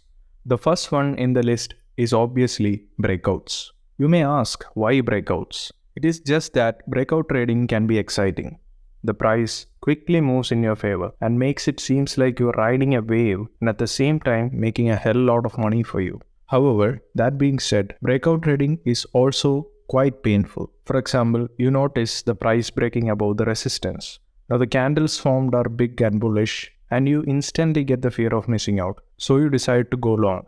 And as soon as you enter the trade, hoping to get a strong move up, the price does a 180-degree reversal. And before you know it, you bought the highs and now your stop loss is hit. And if you have not placed a stop loss order, you will see your account bleeding. I hope this has happened to at least some of you. This brings us to a very critical question. How do I filter for high probability breakout trades and know which are the ones to avoid? We have talked about the basic idea governing a breakout and a reversal in the 6th episode of this price action course. I want you guys to watch that video first because this video will be a continuation of where we left off in episode 6. And so, in order to understand the concept completely, watch that episode and then attend this video. Well then, a breakout occurs when the price moves beyond a certain level, not just any level, but a level of importance or an area of value. The area of value can be anything from a resistance, a support, to a trend line or a moving average. The very idea of breakout trading is entering the trades when the price momentum is in your favor. However, no system in the stock market is perfect. Keeping this in mind, Let us first discuss the positives and shortcomings of a breakout trade. I will explain its pros and cons. First of all, let us talk about the pros of a breakout trades. Breakout trades comes with a limited risk, which means that in many instances, breakout trades present themselves during the consolidating market phases. So the initial stop losses that we place for our trades may be relatively small according to the compression or the price range used for the market entry. So in addition, a confirmation of a trade's failure may come very rapidly, which offers an opportunity for a quick exit, which simply means that if the trade does not go in our favor, the price will reverse immediately and hit our stop loss. We don't have to wait a whole day for the trade to complete. And also, the risk to reward associated with breakout trades is much better so that you can control your stop loss accordingly. The second advantage is that the momentum is in your favor.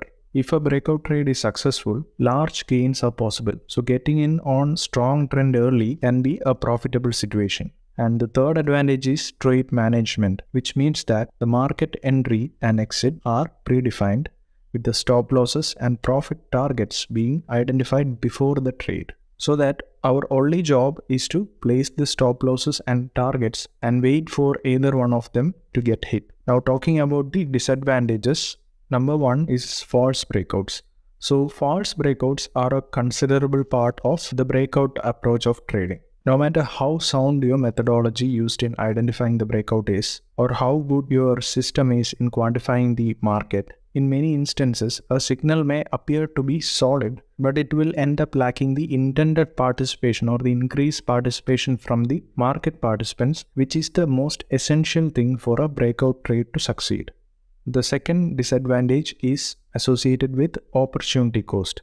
The optimal breakout setups don't occur frequently, so searching for setups can often leave a trader on the sidelines instead of pursuing other opportunities in the market, or simply the number of breakout trades are less or it is hard to come by. Before venturing into different breakout trading techniques, it is always better to understand how not to trade breakouts in the first place. Let us talk about instances when you should avoid trading breakouts. First of all, under no instance you want to be trading breakout against a trend. Now, trading against the trend is quite illogical for me as a trader, and you don't want to do this in the first place. We have all heard the famous saying, a trend is your friend until it bends. So let's see why trading with the trend puts you in a much more favorable position than going against it. When you are moving with the trend or in the direction of the trend, the moves that you get are pretty strong and it can last for longer periods compared to someone who wants to trade against the trend. For example, let's look at the bull traders who are going long in a bearish market. Look at these up moves or corrections that are resulted from trading against the trend. So these are up moves which are very sharp and very limited. You can see that the strength of the bulls is very weak compared to the bears from the size of the candles formed. So if you are looking to trade against the trend, then you can see that there is not really much of a strength in the move, or the move is pretty weak, which in turn means that the gains from these trades are pretty much limited because you are trading against the trend. Likewise, if you want to trade breakouts, I would strongly discourage, or in fact I will strongly advise you not to trade against the trend. And let's say you are looking to trade the breakout higher. I would say the chances are this breakout isn't going to go very far because after all you are trading against the trend. What is likely to happen in this situation is that even if you get a breakout, it would not trade any higher before it will collapse lower, which will give you a false breakout at that point. So you have to be beware of trading against the trend, whether you are trading breakouts, pullback, or whatever entry technique you are using. Trading against the trend is not usually the ideal situation for you as a trader. Moving on, you don't want to be trading a breakout when the price is far from the market structure. We have talked about the market structure in the second episode of this price action course. The important thing that I have to tell you is, whatever market you are looking, be it bullish or bearish, or whatever time frame, be it swing time frame or intraday time frame, the principles we are discussing are essentially the same and it applies to all of them equally. Whether it is a 4-hour time frame, a daily time frame, a weekly time frame, or hourly time frame, they're all the same. Nevertheless, what we are looking at right now is an uptrend. At this point in time, you see that the price has traded at a point which is so high. And some of those FOMO traders will look at this chart and decide to get long before the price trades any higher without them. So they enter long at a high price over there. Now what the problem with going long at this high price based on the example? Think about this. Where are you going to put your stop loss? Or in other words, where is the logical place for you to put a stop loss? The possible answer is the previous resistance level with a possibility of it becoming a support if the price drops down. The level is the one that you need to lean against to place your stop loss. And of course, you don't want to be placing the stop loss exactly at the level as well, because the price could just come into the level and bounce higher after hitting your stop loss instantly. So the chances are you need to put your stop loss somewhere below the resistance, because in this case, the price has to move at least an equal distance as that of your stop loss so as to achieve at least a 1:1 risk to reward. As you can see, having a large stop loss gives you a poor risk to reward. So I would discourage you to trade breakouts when it is far away from the market structure, because of the fact that you need to have a very large stop loss and it gives you a very poor risk to reward as a result of it. Now that we have understood what not to do, we are ready to learn the different techniques of breakout trading. There are two things to bear in mind when you have to identify a high probability breakout trade. They are, you want to trade with the trend or trade in the direction of the trend. And secondly, you want to trade near a market structure or an area of value. Now let me explain each of them in detail. Let's start with the trend trading breakout strategy. So trading with the trend is something which you should be familiar by now, because earlier I discouraged you from trading against the trend, and it only makes sense to be trading with the trend. Now here's the deal. For an intraday trader or a swing trader, let us say, in a strong trend, the price tends to stay above the 20-period moving average. So if you are waiting for a pullback to the moving average or even a trend line, then most often or not you will be disappointed, as the market will continue making new highs without you able to initiate a long trade. The thing is that there is a time for trading pullbacks, but it's definitely not when the market is in a strong trend. We will discuss the pullback trading systems in the upcoming episodes. Right now, in this scenario, you want to trade breakouts instead of pullbacks. This type of breakout trading strategy is called as the trend trading breakout strategy. Here you can either trade the break of the swing high or swing low depending on the type of the trend the market is in. Let's see how this works with an example. Let's say the market is in a strong uptrend and the market respects the 20-period moving average. The idea of this trade is to buy the breakouts above the swing high. You can see that the price has consolidated and broke higher. The price looks like forming a flag pattern. Then you could possibly trade higher from it. In this case, the trend is in your favor. So the ideal thing is to trade the breakout in the direction of the trend. Here you will increase the odds of the trades working out in your favor. The exact entry for this trade would be the candle above the breakout candle high. The next thing that you have to do, exit when you're wrong. This refers to your stop loss. In other words, you want to ask yourself, at which point on the chart will I get out of the trade if the market moves against me? As a guideline, your stop loss should be at a level where, if reached, will invalidate your trading setup, which simply means that keep your stop loss at a level which you think will invalidate the breakout trade that you have taken. So in this case, set your stop loss 1 ATR below the swing low. If you don't know about what ATR indicator is, watch this video on ATR indicator. Or else you can simply place the stop loss below the trend line or even below the 20 moving average for that sake. Now the second exit is when you're right. On the flip side, what if the market moves in your favor? How would you exit your trade? It is simply about setting the targets. My suggestion is to ride the trend for all it's worth, which means there is a good chance of the price heading even higher. For an intraday trader, place your target as the next potential high point or the swing high, which is actually difficult to identify, or it can even be the nearest resistance level. But for a swing trader, I would ask you to ride the trend and exit the trade only if the price closes below the 20 moving average or when the market breaks out of the structure. By the structure, I mean uptrend in this particular case. That is, when the market stops forming the higher highs or higher lows is the time to exit the trade. So you can place a similar entry and exits for a downtrend with proper modifications. Moving on to the second strategy, which is trading near the market structure or an area of value.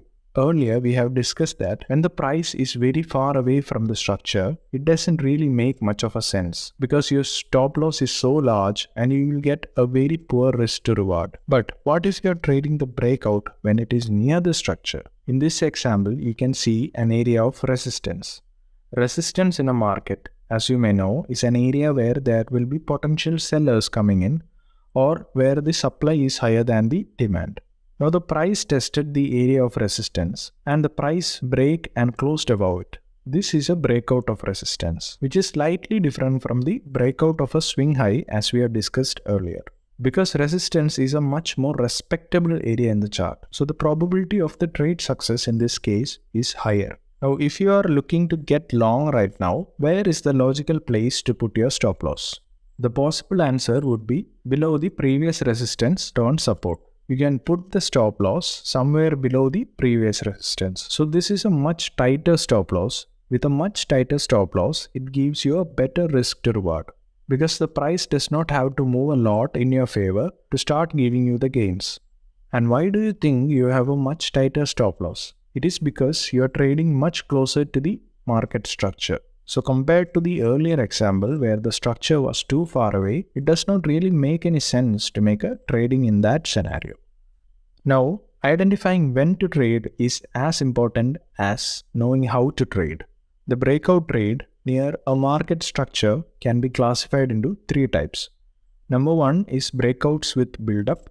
Number two is higher lows into the resistance level.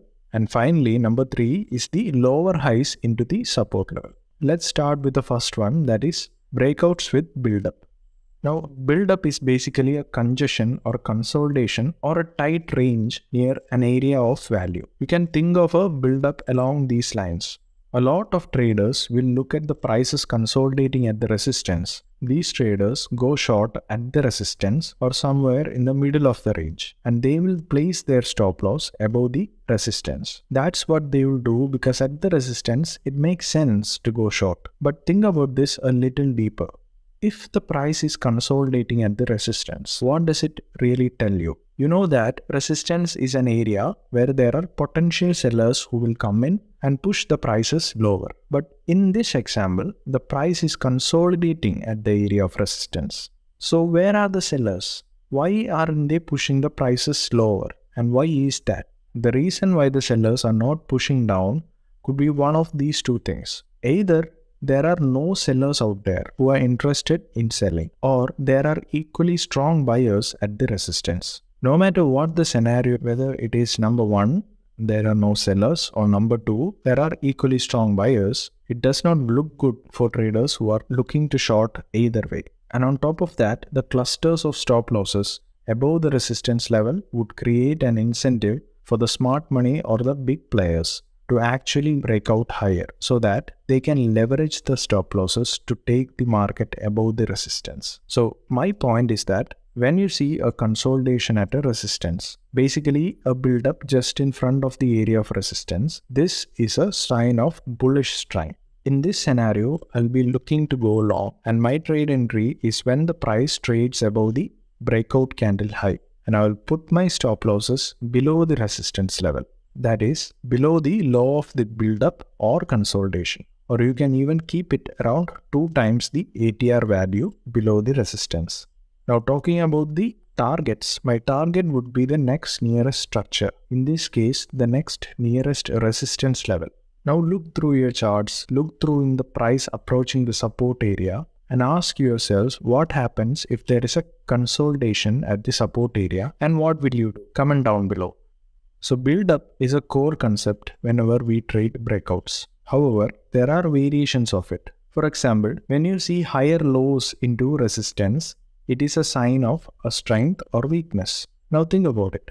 When you see higher lows into resistance, what does it tell you? It tells you that there is not enough selling pressure or the sellers are weak. It also tells you that there is strong buying pressure which supports the higher prices. And the final thing to keep in consideration is that there are buy stop loss orders which are clustered above the resistance, which are kept by those sellers who went short at the resistance level. And clearly, this is a sign of bullish strength. Now, you might be familiar with this chart pattern called the ascending triangle pattern. So, if you spot such a pattern in the market condition, it means that the market could break out higher, right? It's the exact same scenario here. You should be looking to go long in this case. The entry should be above the breakout high, and your stop loss should be slightly below the last higher low to the resistance level. And finally, your target for the trade should be the next nearest resistance, or it should be equal to the length between the first higher low level and the resistance level projected above the resistance level. Now let us look at a situation of a breakdown. This is the inverse of what you have learned earlier. So whenever you see lower highs into the support, it tells you three things.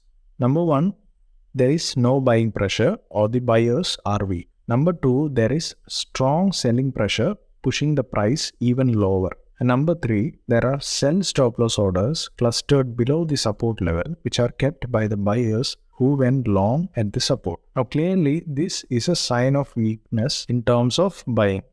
And you might be familiar with this chart pattern called the descending triangle. So if you spot such a pattern in the market, it means that the market could break down lower. In this case, we should initiate a short trade below the breakdown candle low after the candle closes below the support level just for confirmation. The stop loss can be kept above the last lower high into the support, or it can be 2 times the average true range value above the support level. And finally, talking about the targets, in this case, target should be the next support level, or it should be equal to the length between the first lower high level and the support level projected below the support level. Moving on, let us look at a highly profitable breakout trade scenario.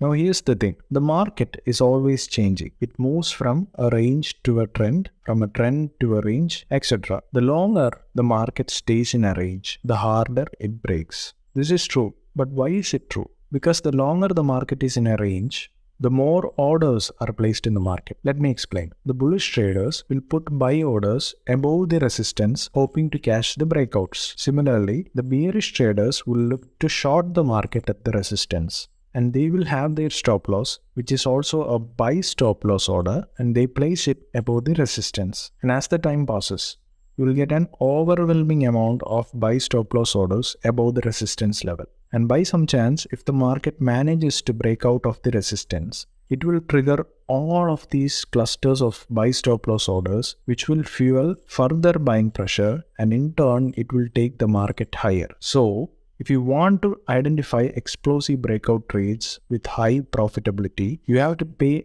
close attention when the market is in a range for a long period of time. Because the longer it is in a range, the harder it breaks and the more profitable you become.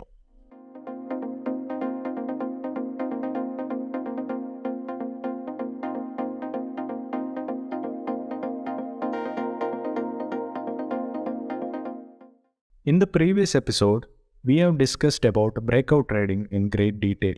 Breakout trading is one of the oldest trading styles in the book.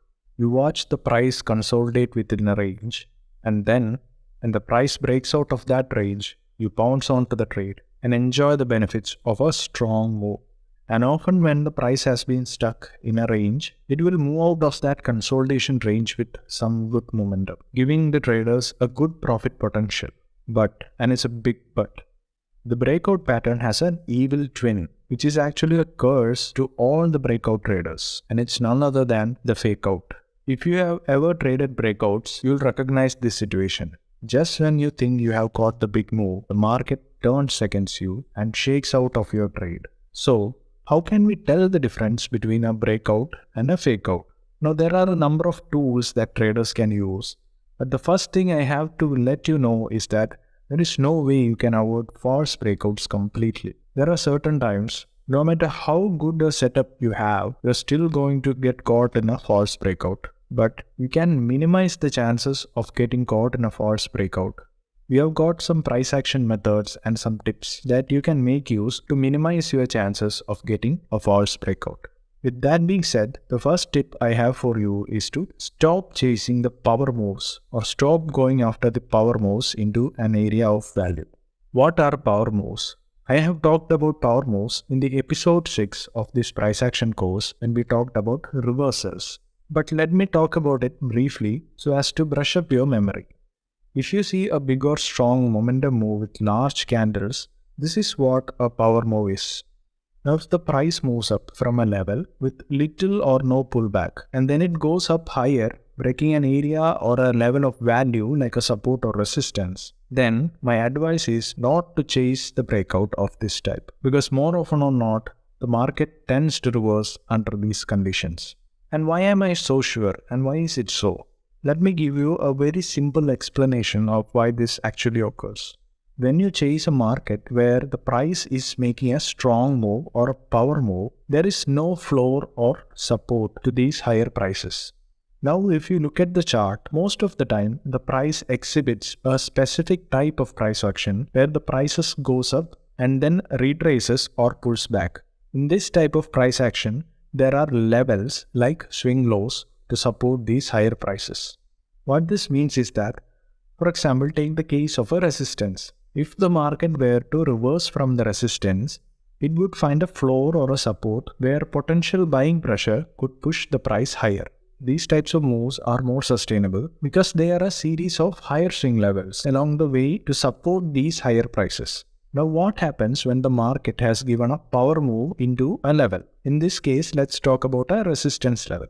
It means that there are no intermediate swing levels to support these higher prices, or there is no obvious levels for the buyers to come in to oppose the sellers if they sell at the resistance. Now the only possible area for buying is the previous support level, and so there will be a lot of sellers waiting at the resistance to sell, and also there will be a lot of buyers who looks to buy the breakout, who place their stop losses below the resistance. Now there is a cluster of sell orders below the resistance by both the sellers and the buyers. And by some chance, if the price manages to reverse, all of these stop losses would be triggered, which will induce further selling in the market, and the market will reverse even lower. And there is a good chance the reversal comes, it can be very swift towards the downside to the nearest support level or the floor area where the buyers could then potentially come in. But this is going to be a huge distance, and for any buyer who hasn't placed a stop loss can end up bleeding his account.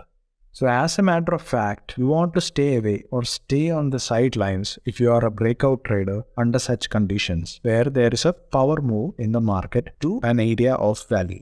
Now we will look at some price action tricks that you can easily apply on the market to stay cautious of the fakeouts. However, the problem with each of them is that you are left waiting for the candles to form their patterns, and sometimes this might be a reason for missing out on some of the trades. So it's up to your decision making as a trader in the real market conditions for them to make any sense. Now there are clues in the candlesticks and volume data which can give information whether the breakout is a genuine breakout. And these are worth considering and can be used in conjunction with other tools like indicators. A breakout occurs because the price has been contained below a resistance level or a support level for potentially some period of time. Now the resistance or support level becomes a level which many traders use to set their entry points or stop loss levels. So when the price breaks through the support or resistance level, the traders waiting for the breakout would jump in, and those who did not want the price to break out will exit their positions to avoid larger losses. This is very much clear. Now this flurry of activity will cause the volumes in the market to rise, which shows a lot of traders were interested in the breakout level. Now the higher than average volume helps to confirm that it was a breakout. But if there is a very little volume on the breakout, then the level may not have been very significant to a lot of traders, or not enough traders felt convinced to place a trade near the particular level. And most of these low volume breakouts are likely to fail. In case if we are talking about an upside breakout, if it fails, the price will fall back below the resistance level. And in case of a downside breakout of a support, often called as a breakdown, if it fails, the price will rally back above the support level. In some instances, even after a high volume breakout, the price will often retrace or pull back to the breakout point before moving in the breakout direction again. This is because the short-term traders will often buy the initial breakout, but they will attempt to sell quite quickly for profit. This selling by the short-term traders will temporarily drive the prices back to the breakout point. Now, if the breakout is legitimate, then the price should move back in the breakout direction after the retest or pullback. And if it does not, it is a failed breakout and the prices would reverse. Analyzing volumes were one way of identifying if it is a breakout or a fake out. But as I have mentioned earlier, it does not work every time, and there are occasions when this idea will fail. So let us consider a few more ideas to keep in mind so as to distinguish between a fake out or a breakout. The first thing is that we have to wait to see if the candlestick closes through the line of support or resistance, which means that the real body of the breakout candle should close above the resistance level, or the real body of the breakout candle should close below the support level, which in turn means that just a wick poking through the level is not enough to confirm a breakout. So it's a good rule to follow, but on its own, it's not particularly reliable. Now the second thing is that you have to wait for a close beyond the support or resistance level, and then you have to wait for the price to retrace back to the level or pull back by a little bit and then move in the direction of the breakout, and this candle should close beyond the closing price of the breakout candle. This is a resistance turned support or a support turned resistance method, which is a reliable way to trade breakouts. But on the downside, there is a lot of patience required because there is a lot more waiting around, and sometimes the prices won't even retest or pull back to the level, and chances are you might miss the trade. Now the third point is to look for big candlesticks, which will indicate that there is momentum behind the breakout, and you have to check for large breakout volumes, which is higher than the previous volume. But on the downside, a very large candle means that you have potentially missed a hefty part of the move. So it can right away affect your risk to reward as well as the placement of your stop losses. And the final point to keep in consideration is that you have to look for a price build-up at the market structure, which may be a tight consolidation near the area of value or higher lows into the resistance, similar to an ascending triangle, or lower highs into the support, similar to an ascending triangle, which are credible enough patterns that can give you high probability breakout trades. We can learn a lot more about them in the previous video. Now we will look at a faster way to get a breakout confirmation using an indicator, which will give us an immediate yes or no confirmation as to whether we can rely on this breakout or not. So we have to add the RSI indicator or the relative strength index indicator in our chart. So when we are looking for a breakout, we are expecting the breakout to come with a degree of momentum, and we will use the RSI indicator to find that momentum. So basically RSI is a momentum indicator and it measures the speed of a move. So if the speed is increasing, the momentum will be building or increasing. In this particular scenario, I am talking about RSI convergences. RSI convergence occurs when the RSI direction mirrors the price trend. For example, if the price of a security trends upwards, then the RSI will also trend upwards. This is what I mean by RSI convergence. So if the price is moving up through an area of value, we want the RSI indicator to be showing higher highs, which signals building momentum or increasing momentum. The idea is that if the market momentum is increasing, the RSI should also be increasing. The same is true if the prices are headed down and breaking through the value of support, which will indicate a momentum towards the opposite direction or the downward direction in the RSI too. So this confirmation for both bullish and bearish signals are generally more useful when the RSI period is 14 days or more, and anything below the 14 period may be typically considered less reliable for confirming the convergence. And of course, no indicator is infallible, but using RSI to confirm breakouts will give you a significant edge in the market. It adds weight to the evidence of a possible breakout and not a fake out. So I recommend that you add it in your charts and see what it can do for you. Now coming to the most important part or the important point of this video, you have to backtest these techniques that I have discussed with you so as to understand how reliable each system is, and then choose a system of your liking and convenience, because practice makes you perfect and backtesting can save your account.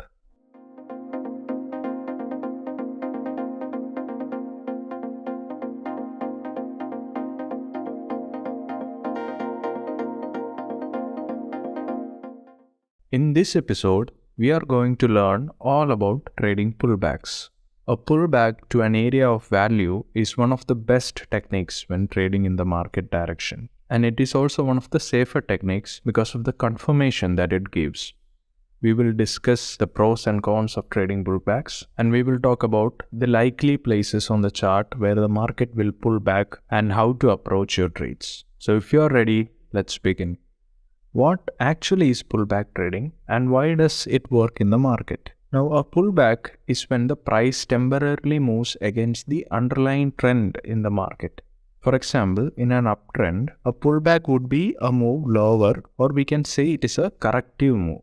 On the other hand, in a downtrend, a pullback would be a move higher. So in essence, what you are trying for pullback trading is to buy the dips in the markets or the retracements to a critical level or the corrections in an existing trend. For example, the price breaks out of the resistance level with a strong candle and then it retraces or pulls back or tests the resistance level and then move up higher.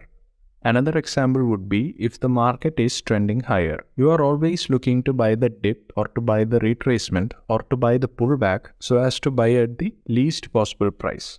And in case of a trending market, the reason why pullback trading works is because when the market is trending, it does not go up in a single straight line. Instead, in an uptrend, you can expect to see a series of higher highs and higher lows. So, as a pullback trader, what you are trying to do is to time your entry on the pullback or the retracement or the correction.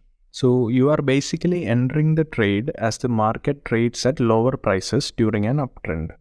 As a pullback trader, you are trying to take a trade in the direction of trend, but you look to enter when the market is sort of going against the trend on the retracement or the corrective move, but you are still trading in the direction of the trend. And the reason for pullbacks in the prices is simple. It is due to the short-term profit booking by some traders, which causes the prices to dip lower. Now let us move on to understanding the pros and cons of pullback trading. We will start off with the positives.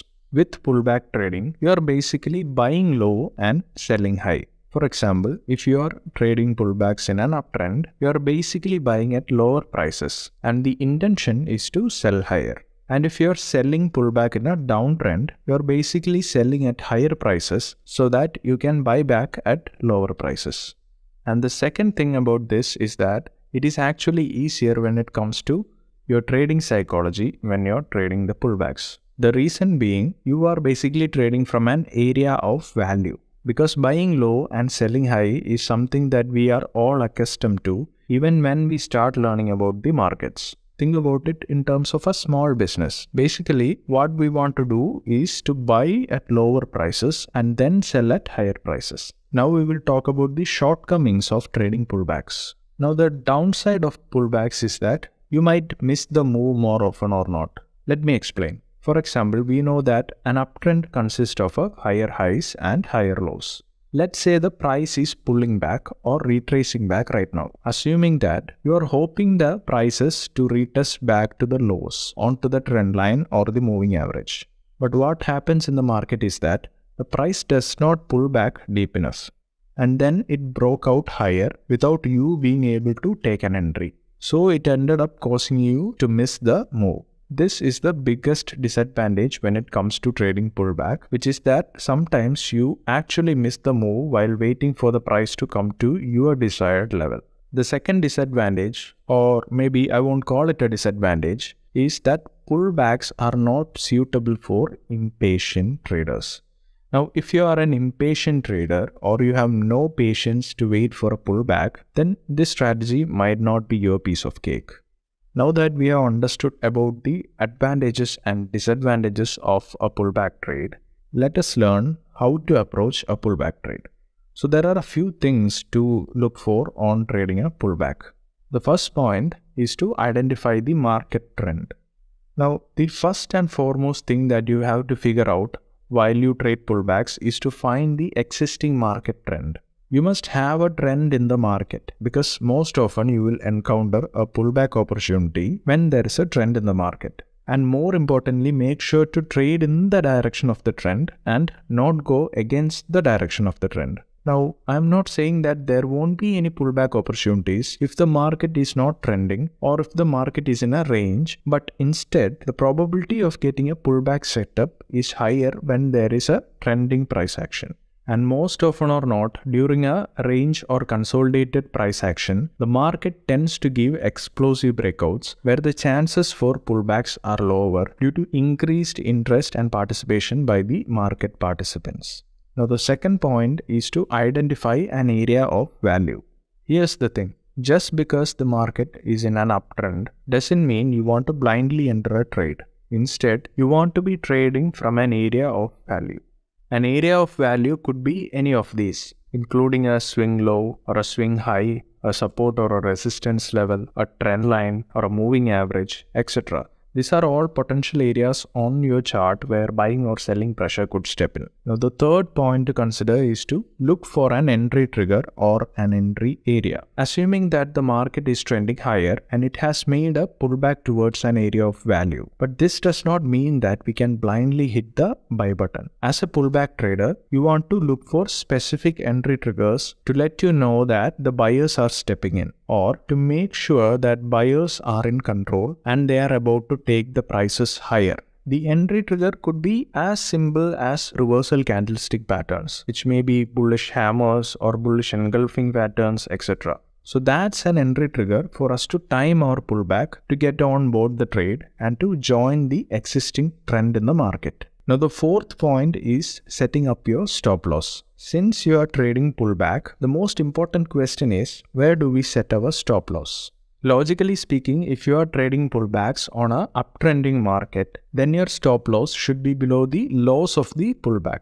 So in case if the market is on an uptrend and you have kept your stop loss below the swing low, this means that if the market corrects or retraces and breaks below the lows of the pullbacks, it tells you that this pullback has failed and you want to get out of this trade. So in order to be safe and not hit your stop loss before the pullback finishes, you will have to identify the lows of the pullback and give some buffer below the lows. For this purpose, you can either use the ATR indicator or you can even set it based on your risk-taking ability. Let's take a look at the ATR method briefly. Let us say the low of the pullback is 100 rupees. And let us say you pull out the ATR indicator and the average true range of the market is rupees 5. You can simply take rupees 100, which is the low of the pullback, and subtracts rupees 5, which is the value of the ATR at that specific period.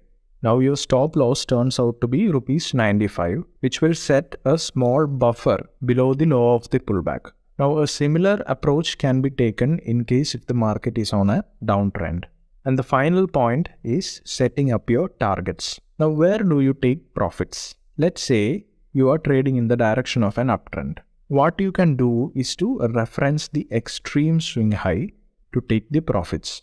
When you are trading pullbacks during an uptrend, you are buying the dip when the market has retraced against the trend. If you look prior to the retracement, you should be able to identify a swing high on the chart, and this swing high could be a reference point for you to take the profits. Now, if you are looking to buy a pullback and you went long and the market is moving favorably in your direction, you can look to take the profits just before the swing high or before the nearest resistance if you are an intraday trader. And you can ask me, why not after the swing high? Or why not at the swing high? Or why not at the resistance level? The simple reason being, swing highs and lows, supports and resistances are not specific levels on the chart. Instead, they are areas or zones on your chart. This means that the price could come close to the swing high but may not be able to reach the exact price point and then start to reverse from there. So if you don't want to watch your open profits come close to your target only to do a sudden reversal and then hit your stop loss, what you want to do is to set your profit target just before the recent swing high or the nearest resistance level for this example.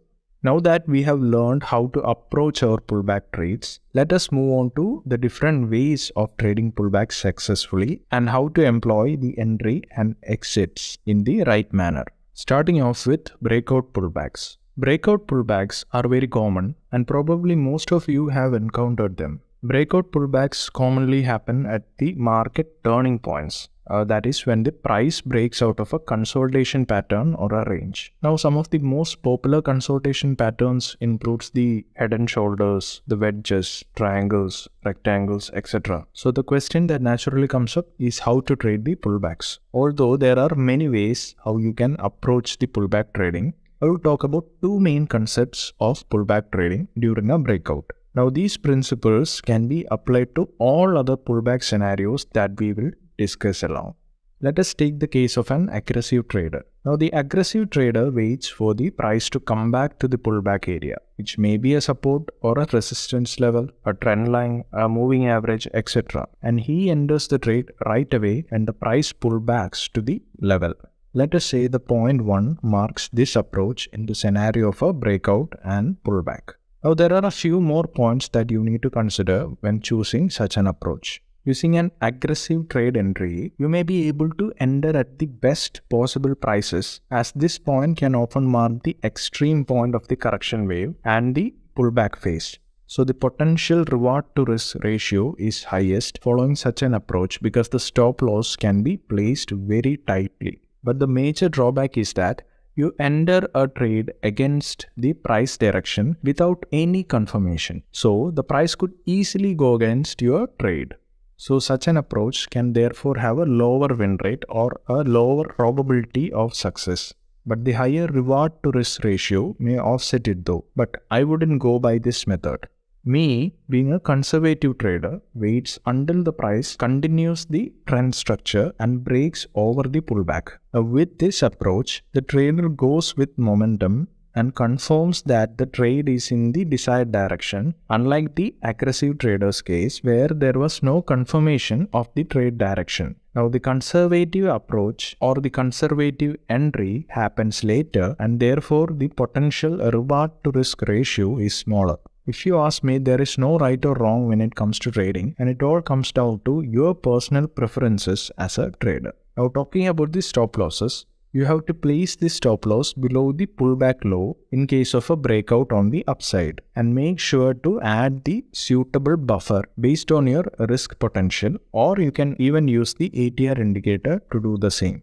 It is always better to stay cautious as to not move your stop loss to break even, because this is a very dangerous and unprofitable thing to do. And the reason for this is that pullbacks happen so often in the market. After a long uptrend, the market stays in a range between defined levels. Now, many traders use the levels to time their breakout entries. In this case, we are anticipating a breakout on the downside, and most traders would use the support level to time their breakout entry. But where they go wrong is that they move their stop loss to break even too soon, and when the breakout pullback happens, they will get kicked out of their trade just to see the price return in their anticipated direction, but without them.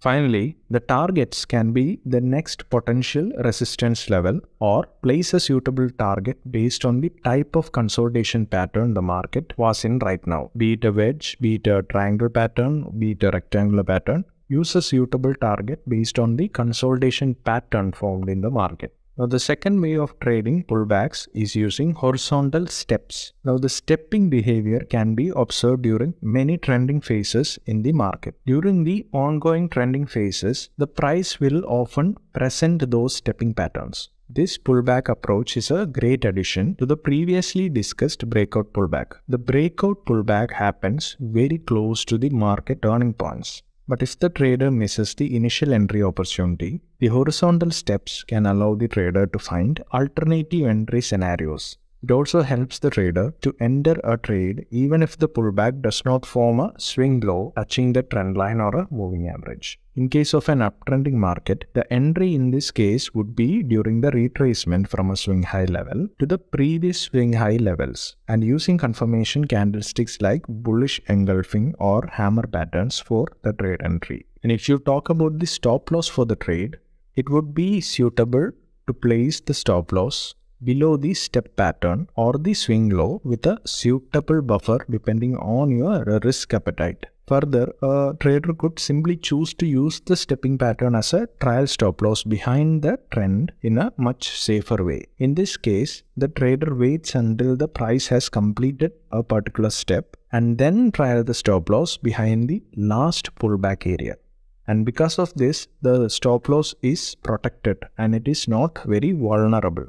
A target in this case would be each of the swing high levels as the price moves in your favor. Now the third idea should have been trend line. We know that trend lines are famous pullback tool, but the drawback with trend lines is that it takes longer to get validated. As a thumb rule, we all know that a trend line requires at least 3 contact points to get validated. You can always connect 2 random points, but only when you get the third contact point, you are really looking at a trend line. Trend lines can work nicely in addition to other pullback methods, but as a standalone method, the trader will miss many opportunities as the trend line validation takes a long time. So instead of using a trend line, we can use the moving averages for pullback trading. And without any doubt, moving averages are amongst the most popular tools in technical analysis, and they are used in many ways, including trend identification. And you can also use them for pullback trading as well. You could use a 20 period, a 50 period, or even a 100 period moving averages. It does not really matter, and it comes down to whether you are a short-term trader or a long-term trader. Now, short-term traders generally use shorter moving averages to get the trade signals quicker. And of course, shorter moving averages are more vulnerable to a lot of noise and wrong signals. And longer-term moving averages, on the other hand, moves slower, and so they are less vulnerable to noise, but you may not get much trading opportunities as in case of the short-term moving averages. So it is up to you to weigh the pros and cons of your own trading style. For the purpose of this example, I will use a 50 period exponential moving average and the price is in an uptrend. Now here we can see that the prices are correcting and reaching the moving average, and it is actually respecting it. The entry in this case would be above a rejection candlestick from the moving average, like a bullish pin bar or a hammer and bullish engulfing candles, which shows that the buyers are willing to buy at higher valuations. You can place a stop loss below the moving average line, adding some buffer space, because it is very common for the price to overshoot the moving average and show very deep pullbacks. And that is why you need to give your stop loss more breathing room if you choose such a pullback strategy. And if you enter the trade with proper confirmation and not being aggressive to enter the moment the candle pulls back to the moving average, then you can actually save yourself from the overshoot problem. Finally, a riding trend till the end is the best possible target. In case of an intraday trader, look to place the nearest resistance as the target. And for a swing trader, exit the trade either when the price breaks out of the moving average line or exit the trade when the market structure changes from trending to range or consolidation. So as you have seen, there are many different ways on how to approach the pullbacks. You can even use it with Fibonacci levels also. You can even combine the various tools to come up with even stronger signals. With that being said, it is always a good idea to backtest what you have learned to get a sense of how the strategy works in real market condition and see if it works for you.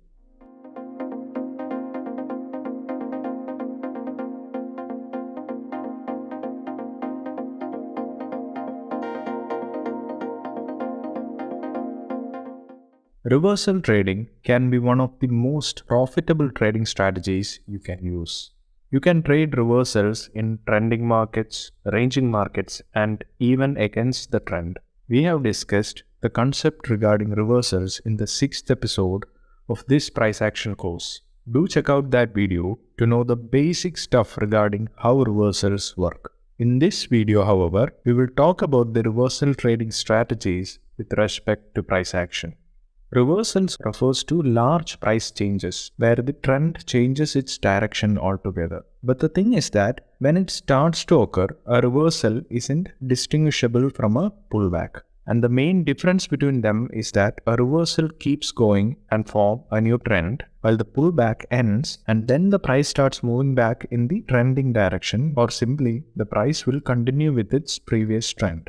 Reversals often occur in intraday trading and happen rather quickly, but they also occur over days, weeks, and years. Therefore, reversals occur on different time frames which are relevant to different traders. So, an intraday reversal on a 5-minute chart doesn't matter much to a long-term investor who's watching for a reversal on the daily or weekly chart. Yet, the 5-minute reversal is very important for an intraday trader. So, as a reversal trader, you are in essence a counter trend trader who is trading against the trend or the current market momentum. For example, let's say the market is in an uptrend, making a series of higher highs and higher lows. As a reversal trader, you look to sell in that uptrend. Or for example, if the market is in a downtrend, then as a reversal trader, you are looking to trade against the trend and the momentum. Reversal trading, especially the trend reversal trading, can be a profitable way to trade the markets. However, like any other trading strategy, there is a correct way and a wrong way to trade reversals. Before we talk about the correct way to do reversal trading, let me first explain how you should not trade the market reversals, or simply I'll talk about the mistakes that most traders make while trading reversals. The first and the most important point to consider is to not catch a falling knife. For those of you who do not know what is catching a falling knife, it means trying to enter a long position in a market that is crashing down. So let's say the market is dropping every day. You don't want to blindly enter a trade because you are a reversal trader looking to buy low and sell high. There is absolutely no sense in trying to catch a crashing market similar to a falling knife. And why is it so? Because if you are buying into the lows of the market, there is no logical place for you to set your stop loss. There is no support or market structure you can refer to, and there are no signs that the downtrend could be ending anytime soon. And most importantly, trends need time to reverse their direction, as we have discussed in the market trends as well as market structure videos. So avoid catching a falling knife. The second mistake that traders make is entering the first pullback, anticipating that it will be a reversal. Now, this is a common mistake that traders make, that is attempting to trade the first pullback itself. This means that you go long when you see the market rallies after a huge decline. But often this type of a rally is only a retracement of the existing trend. And why do some traders always do this? This is simply because of the fear of missing out, or FOMO. And you don't want to miss out on the next move. Thus, you enter a trade as soon as the market shows any sign of reversal. Unknowingly, this sign is usually a retracement or a pullback of the existing trend, and the market will continue the trend, causing you to lose your money. Now that we have understood about what not to do during a reversal trade, let us look at how to approach reversal trades in the market. The first and foremost point is to have a reference point on your chart. Now, what exactly is a reference point? A reference point can be a trend, a consolidation, or an area of value like a support resistance, a trend line, a moving average, etc., where there is a chance for some sort of a price action. Now, after you have figured out a reference point, the second point is to wait for the market to reach that particular reference point. Now, no matter where the price is trading right now, for a price action trader to make any sort of conclusion with the prices, it has to be in an area where there is a potential interest from the side of the market participants. Or simply, the price should be at an area of value. Now, the third point to consider is regarding the trade entry. Now that the price has reached an area of value, you have to look for reversal candlestick patterns. You can use reversal candlestick patterns like engulfing candles or pin bars to time your trade entry. So you will enter a trade only after the market shows signs of reversal. However, you risk entering at a much higher price, which may lower your risk to reward ratio, but it gives you a higher win rate. Now, the fourth point is setting up a proper stop loss.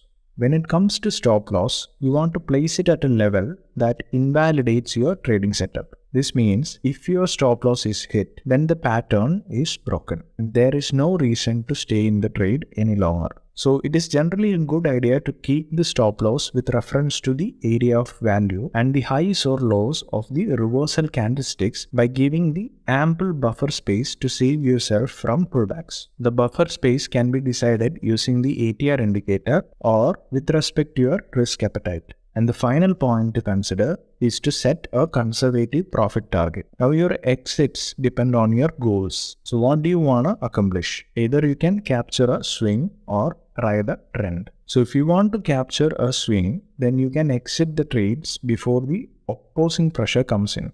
For example, if you are long in the market, then you want to exit your trade before the next resistance level or the swing high where the sellers can come in. And on the other hand, if you want to ride a trend, then you can trail your stop loss as the market moves in your favor. For example, you can trail your stop loss using a 20 moving average. Now that we have understood how to approach a reversal trade, I'm going to share with you 3 techniques which can help you identify reversal trades in the market. And as a reversal trader, you want to be smart about when you want to enter your trades. So here we go. The first strategy is the break of the market structure.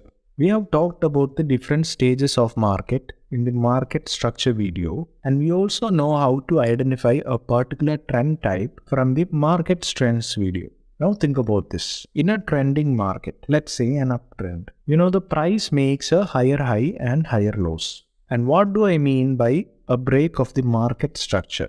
The break of market structure is the clue that the market is telling you that it is about to get weaker or simply it is about to reverse its direction. So in case of an uptrend, you have a break of structure when the price fails to make a new higher low or a higher high. So this is the first clue or the first evidence that the market is about to reverse lower. But there is no 100% guarantee that the reversal will happen. But it's an evidence given to you by the market that there is a break of structure and there is a good chance that the price could potentially reverse lower. Again, looking at the concept that I just shared with you, for an uptrend to reverse, we are looking for a break of the trend market structure. That is, what we are looking for is a lower high or a lower low which invalidates the uptrend setup.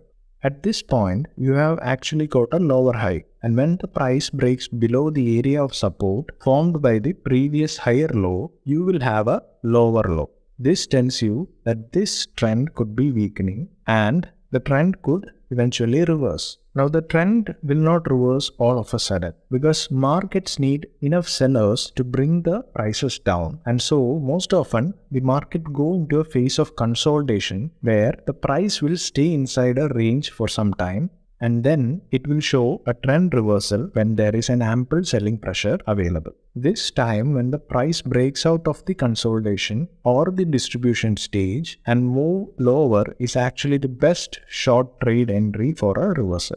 In case of a tighter stop loss, you can keep the stop loss above the breakout candle high, and to be much safer and to avoid deep pullbacks, you can even place the stop loss above the consolidation range.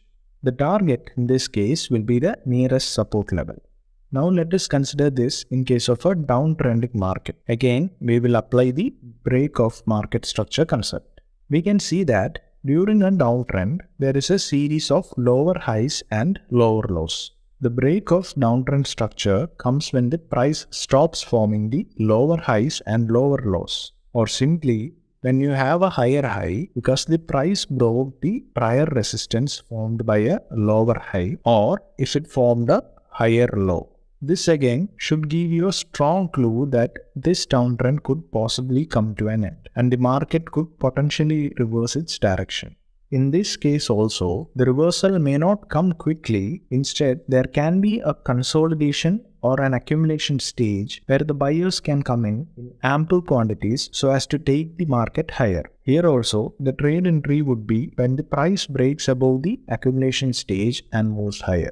You can keep a safer stop loss below the consolidation range, and the target can be set as the next nearest resistance level, or simply you can ride the trend until there is again a break in structure.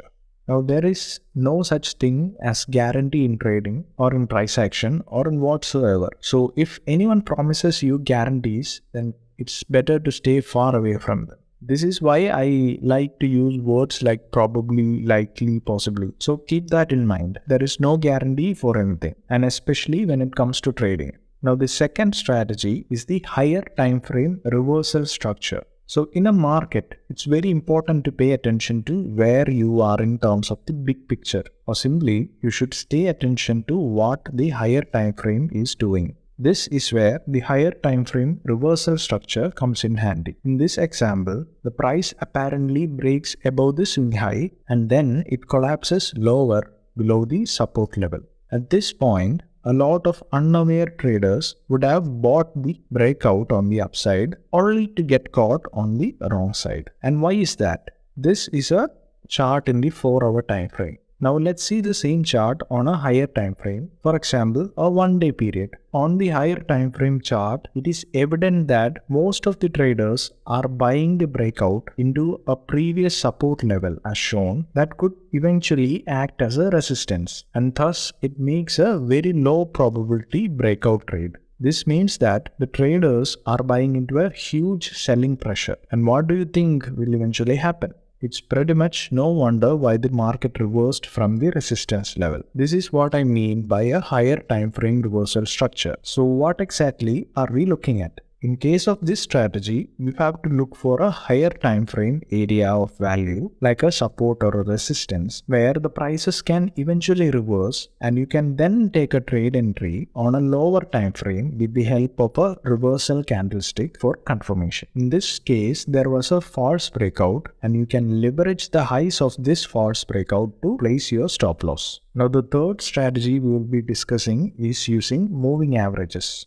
You can make use of moving averages for reversal trading. In this particular technique, we will use the longer term moving averages like the 100 moving average or 200 moving average with a positional trading perspective.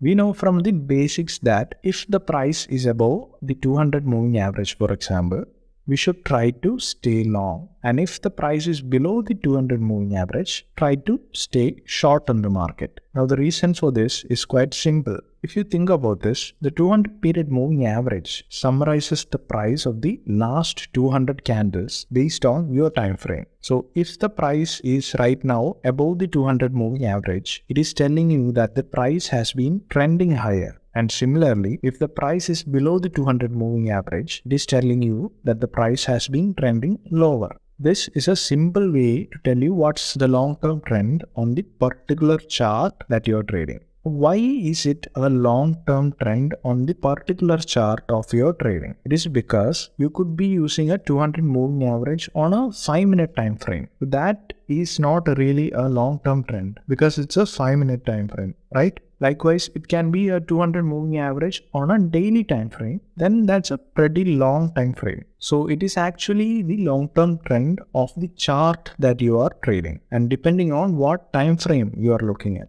So let's use 200 moving average and 1-day time frame for this particular example. Over here, the price is above the 200 moving average. So from the basic rule, you want to look for long opportunities in this market. We can plot an area of support, and every time the price comes into the area of support, it forms a price rejection that is validating your trading setup. But the key point to note here is that the price is actually forming a consolidation and it has tested the support level multiple times. And you know what that means from the simple concept that we have discussed about supports and resistances in episode 6. And it is exactly what happened. The price broke down the support level and even moved below the 200 moving average with great momentum. There wasn't any price rejection of any sort from both these areas of value.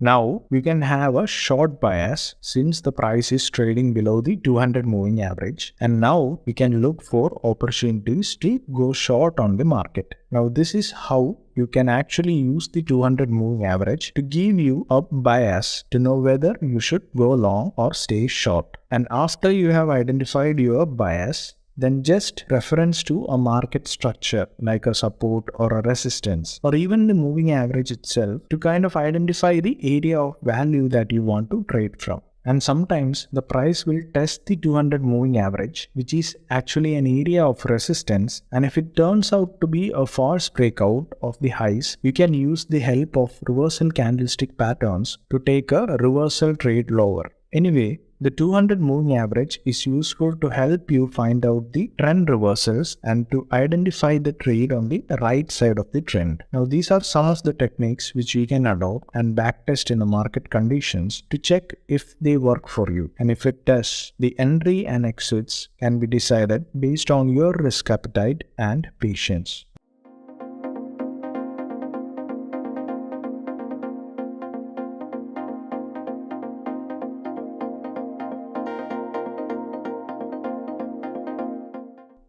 The inside bar pattern is one of the most common candlesticks you will find on your charts. The inside bar is a simple yet powerful candlestick pattern. It can help you better time your trade entries with lower risk. And the best part, once you learn to identify this pattern, then you will very quickly see it everywhere. You will see it in many different markets and in all your different time frames. However, just because the inside bar forms often and can be easily identified does not mean you should be using it or trading it. So in this video, we'll go through exactly what the inside bar is and how we can use it successfully in our trading.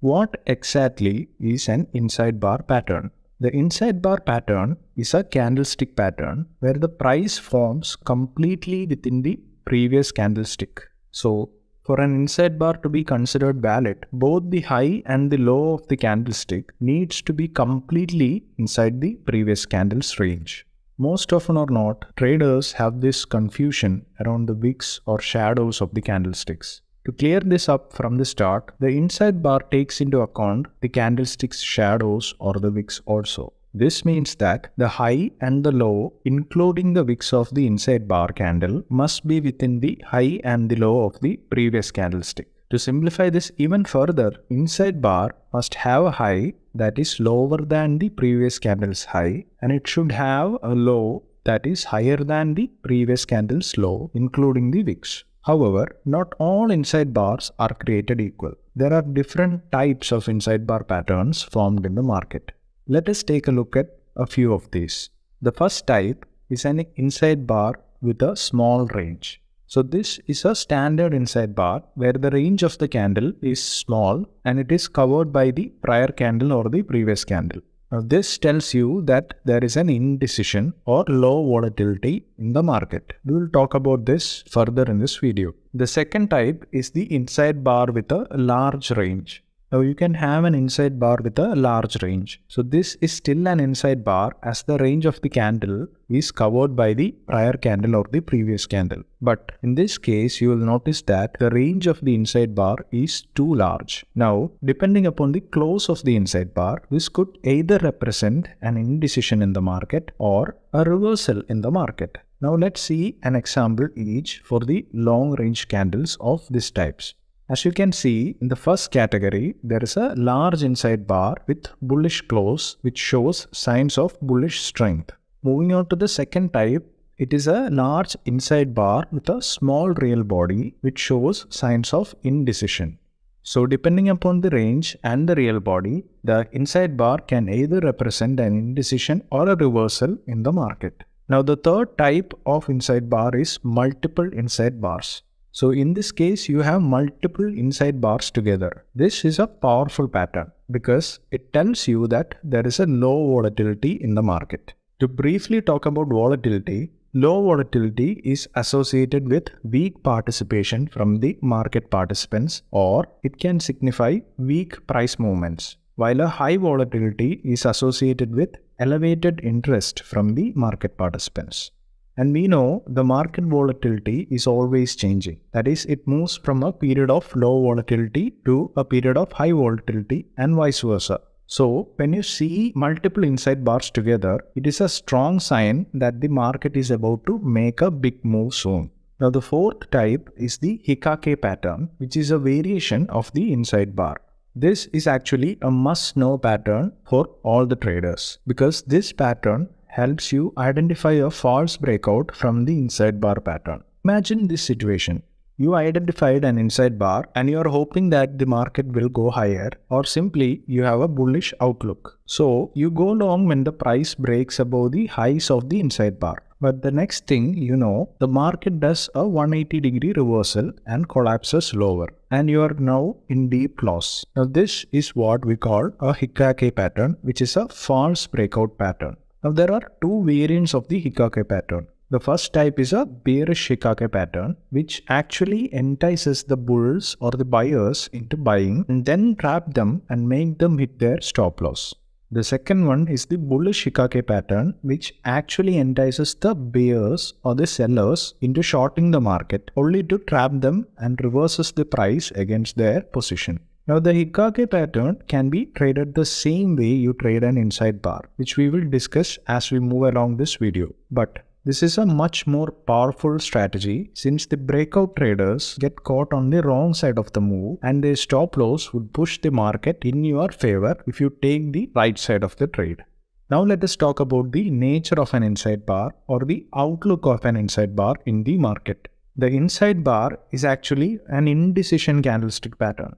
The inside bar is formed because the price was not able to break either the high nor the low of the previous session or the previous candle. Now this shows us that, or this tells us that, neither the bulls nor the bears were in control during the session. This is a very important information when used correctly. However, it is important you note where the inside bar is formed and in what type of market. So if an inside bar is formed in a strong trend, for example, a trend higher, then it could be signaling a quick pause before the price continues on with the trend. And if the inside bar is formed at a swing point or even at a major support or resistance area, then it could be signaling that the steam has run out of the current move and the reversal is about to play out, or simply the market is about to reverse. Because this is an indecision candlestick, it is very important to pay attention to where and how this pattern forms.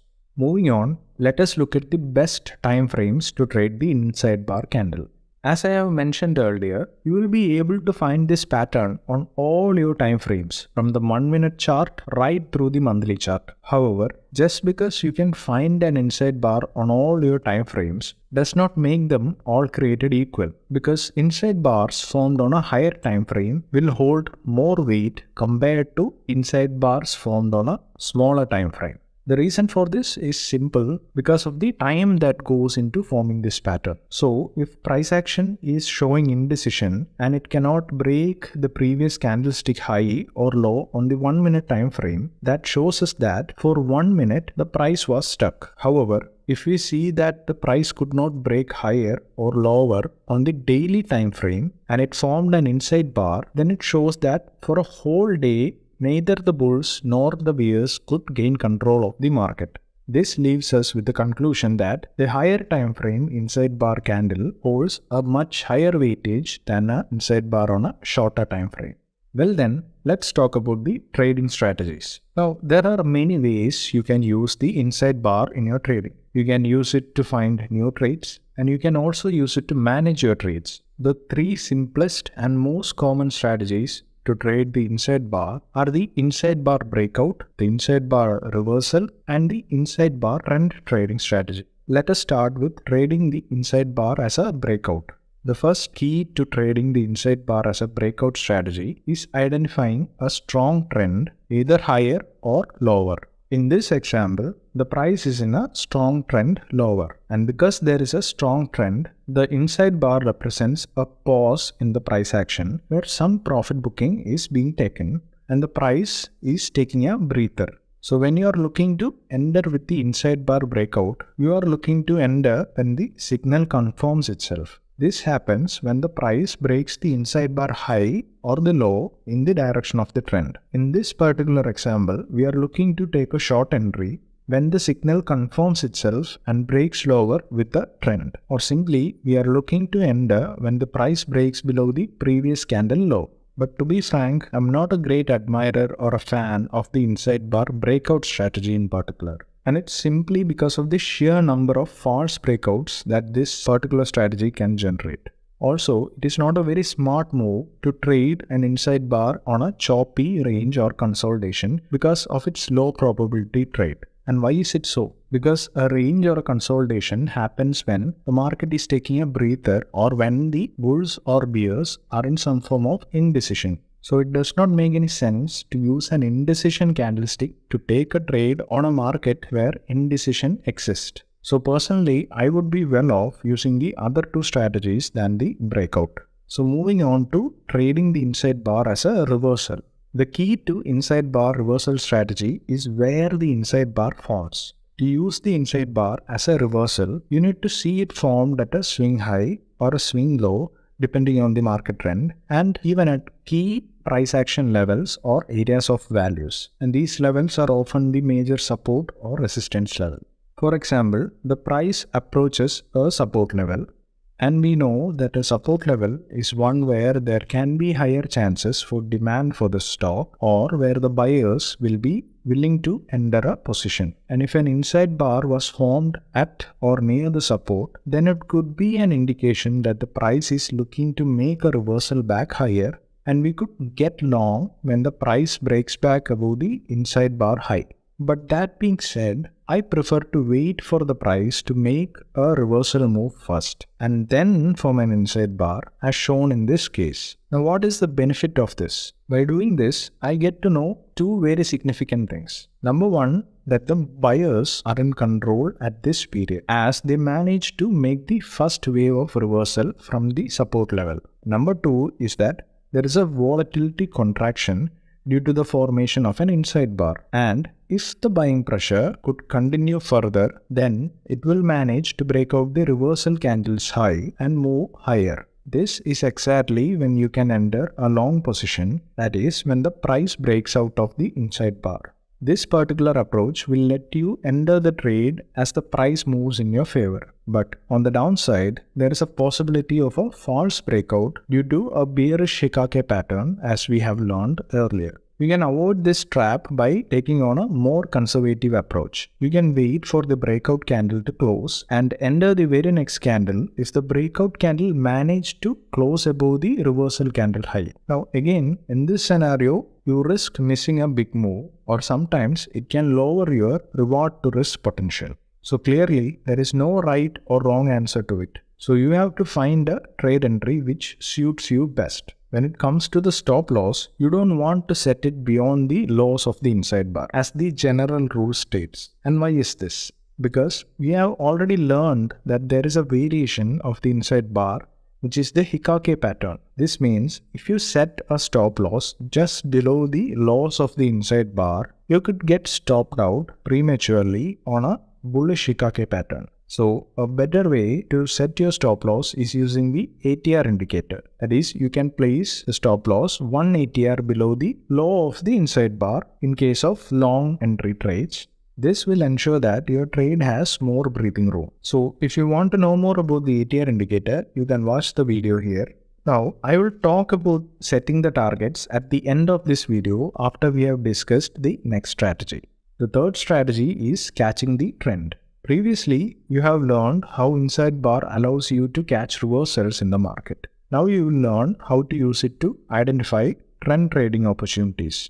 Now here's the main idea behind it. Let us reference with the use of a 20 moving average. In a strong uptrending market, the price is above the 20 moving average. So pullback in such a market will be shallow. So when the price stalls or stops after a pullback in form of an inside bar, let us say, you want to enter as soon as the price resumes the direction of the trend. Now here's how you can approach the trade when you are going long on the market. Now as we have mentioned, the price is in a strong trend, that is the price is above the 20 moving average. We have to wait for a pullback to occur. And if the pullback has occurred, we have to wait for an inside bar to form. And if the inside bar is also formed, then you can go long when the price breaks above the highs of the previous candle of the inside bar. Or you can wait for the confirmation. That is, wait for the breakout candle to close above the inside bar's previous candle's high so as to avoid being trapped by the Hikake pattern. For this trend trading strategy, you can consider setting your stop loss 1 ATR away from the 20 moving average since the market finds support at the 20 moving average. Now let us talk about setting targets for inside bar trades.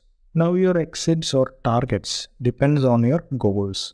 So you can either catch a swing or you can ride a trend. So if you intend to catch a swing, then you can exit your trades before the opposing pressure comes in. For example, if you are taken a reversal trade from the support and you are long on the market, then you want to exit your trade before the next resistance or the swing high. Now if you want to ride the trend, then you can trail the stop loss as the market moves in your favor. For example, if you have taken the trend trading approach, you can trail your stop loss using the 20 moving average. And when the price breaks below the 20 moving average, that is when you should exit the market. Now when trading the inside bar pattern, by entering above or below the breakout of the pattern using any of these strategies, I would recommend you to go with the small ranged inside bar breakouts. Now there are a few reasons as to why this is important. The first benefit is that you can place a very tighter stop loss. You can reference the low of the inside bar to set your stop loss as we have discussed, and the smaller the inside bar, the smaller the stop loss is. And with a smaller stop loss, you can put a larger position size and still keep your risk constant. The second benefit is that the price will move quickly in your favor. The market moves from a period of low volatility to a period of high volatility and vice versa. So if you trade a small ranged inside bar, it means the volatility is low and there is a very good chance that it could expand or break out in your favor. This means you could get a good reward to risk potential on your trade in a short period of time. I hope this makes sense to you. As a closing note, even if you find the inside bar on all your different time frames, the higher the time frame, the more weight the pattern holds. Because this is an indecision pattern, it is absolutely crucial as to where and how it is formed. So, you need to look at and follow the price action that is formed around the inside bar to successfully start using them in real market conditions. And as always, don't forget to learn about the pattern in detail and backtest it so that you are comfortable while using it in the market.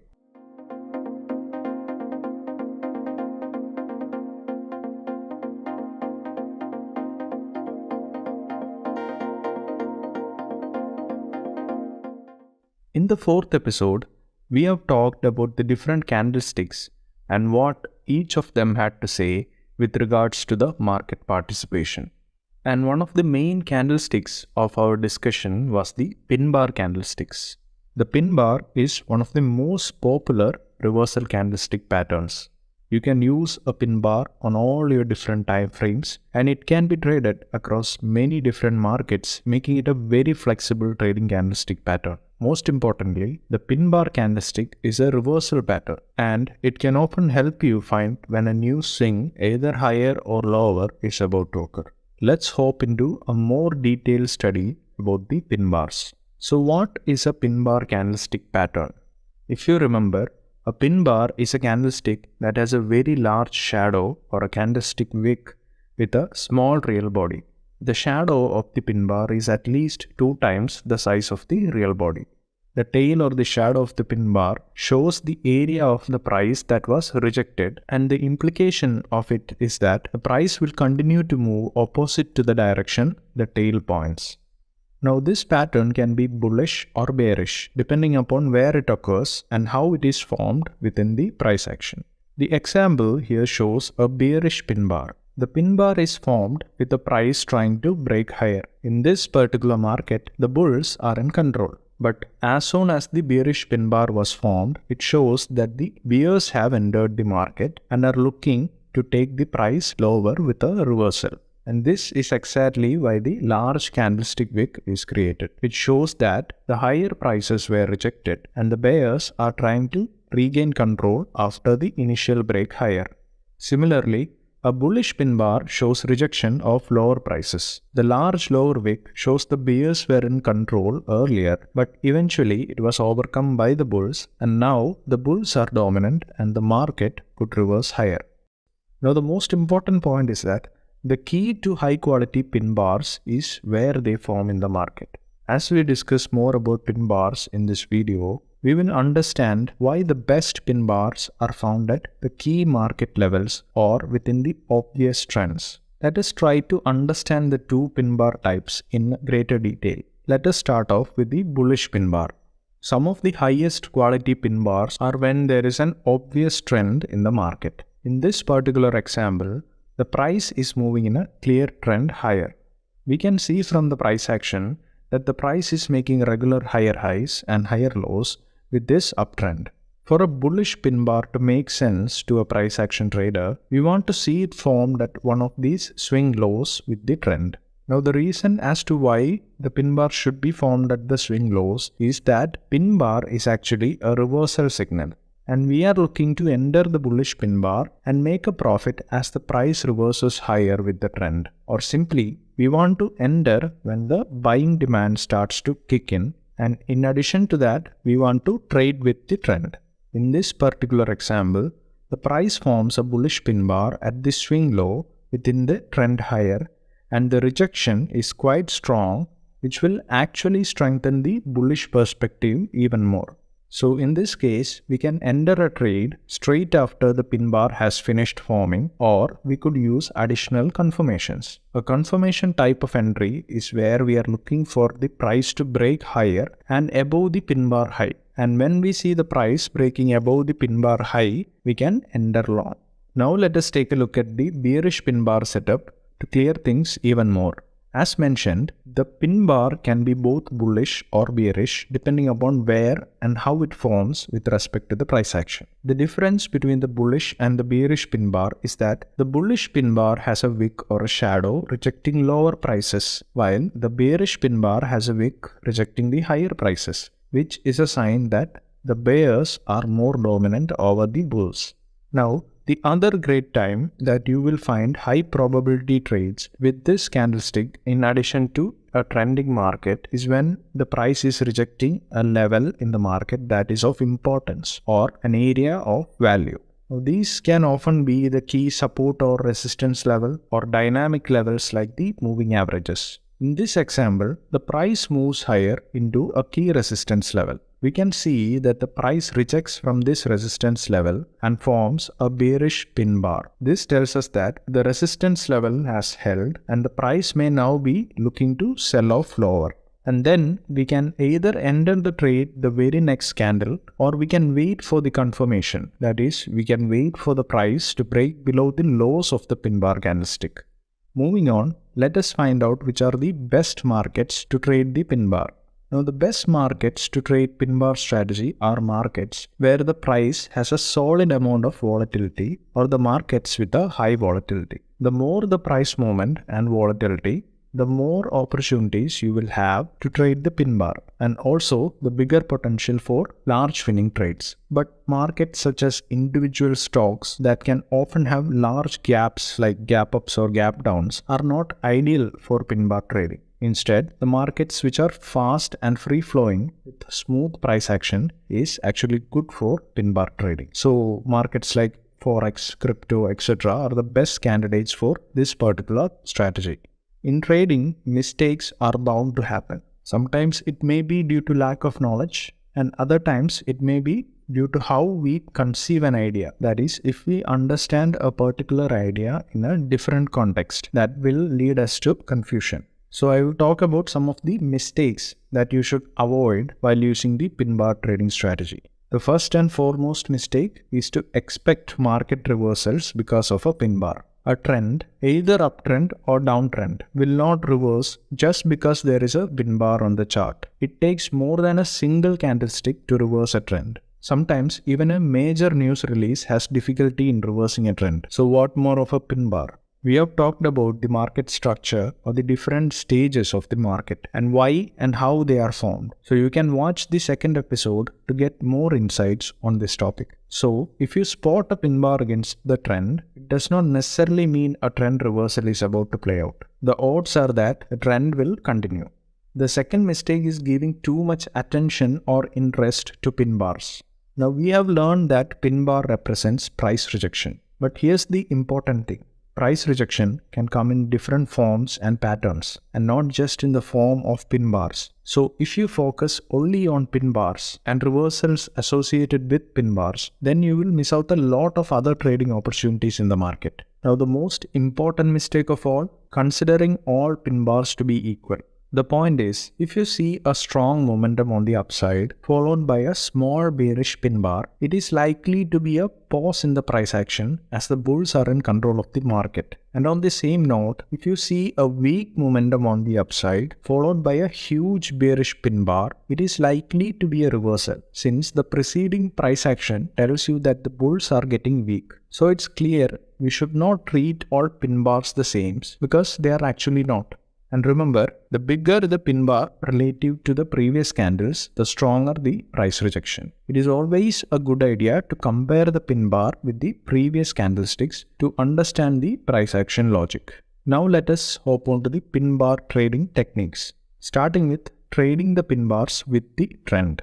One of the simplest and most effective ways to start stacking the odds in your favor is to trade in line with the obvious trend in the market. When trading with a clear market trend, you are trading with the current flow and not trying to push against it. So the trick when using pin bar and trend trading is to look to enter from areas of value and important swing points, which are swing highs or swing lows. In this example, the price is in a clear trend higher, and so we will start looking for a bullish pin bar to get long. And when the price makes a swing low due to a short-term profit booking into an area of value like a trend line or a moving average or even a swing level, and then forms a bullish pin bar reversal candlestick rejecting the lower prices, we could look to enter long trades. We could either go long as soon as the pin bar has formed, or we can wait for a confirmation to enter when the price breaks above the pin bar high. In case of stop loss, we can place the stop loss 1 ATR below the swing lows or the trend line or the moving average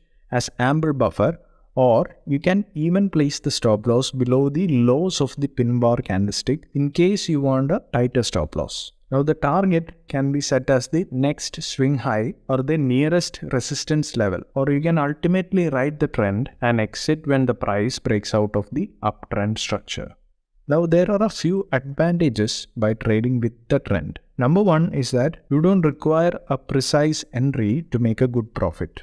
Secondly, you have better odds for the trade to work out as you are trading with the market flow. And finally, you have a greater profit potential as the impulse move is stronger than the corrective move. Moving on to the second strategy, trading pin bars from an area of value.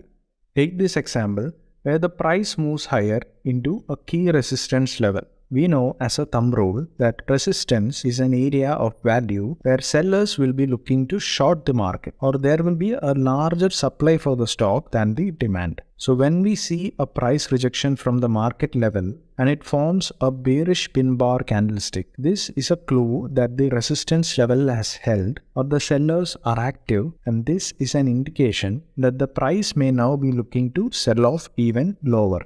The important point to note here is that pin bars are reversal candlesticks which can help us make a trade entry but can't guarantee us a reversal.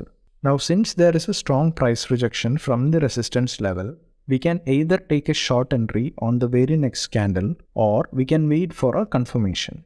The confirmation in this case is when the price breaks below the lows of the bearish pin bar candle, and the stop loss for this trade would be above the highs of the bearish pin bar candle with a suitable buffer using the ATR indicator. And finally, the target can be set as the nearest swing low level or the nearest support level.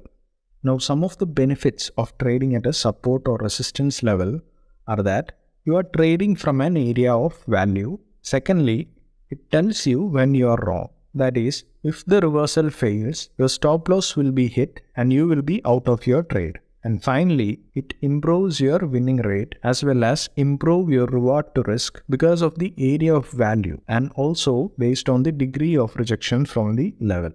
Now, the third strategy is using a combination of moving averages and support resistance levels. So, in strong trending markets, the price is unlikely to pull back towards the trend line or a moving average, or simply the pullbacks are shallow. Thus, you can look to trade from a 200 moving average. Now, by a general rule of defining the market trend, if the 200 moving average is pointing higher and the price is above it, then the market is on an uptrend. Now, on an uptrend, find key support and resistance levels using a higher time frame, or you can even use a more responsive 20 moving average. Then we have to wait for the price to come to an area of value, which could be a support resistance level or a dynamic support resistance level like the 20 moving average. And if the price comes to the area of value, and when you see a bullish pin bar or a price rejection from this area of value, then you can go long. You can take a long entry on the very next candle, or you can wait for the break of the highs of the pin bar so as to enter with a confirmation. If you are long, you can place the stop loss below the low of the pin bar or 1 ATR below the pin bar low. Now, if the price goes in your favor, then you can take the profits at the nearest swing high level or the nearest resistance level, or you can even use the 20 moving average as a trailing stop loss and exit when the price breaks below it. Now, on a closing note, pin bars will show up in any market condition on all the time frames. So be sure to understand the prerequisites and practice identify and trading them on a demo account before trading them with real money, because practice makes you perfect.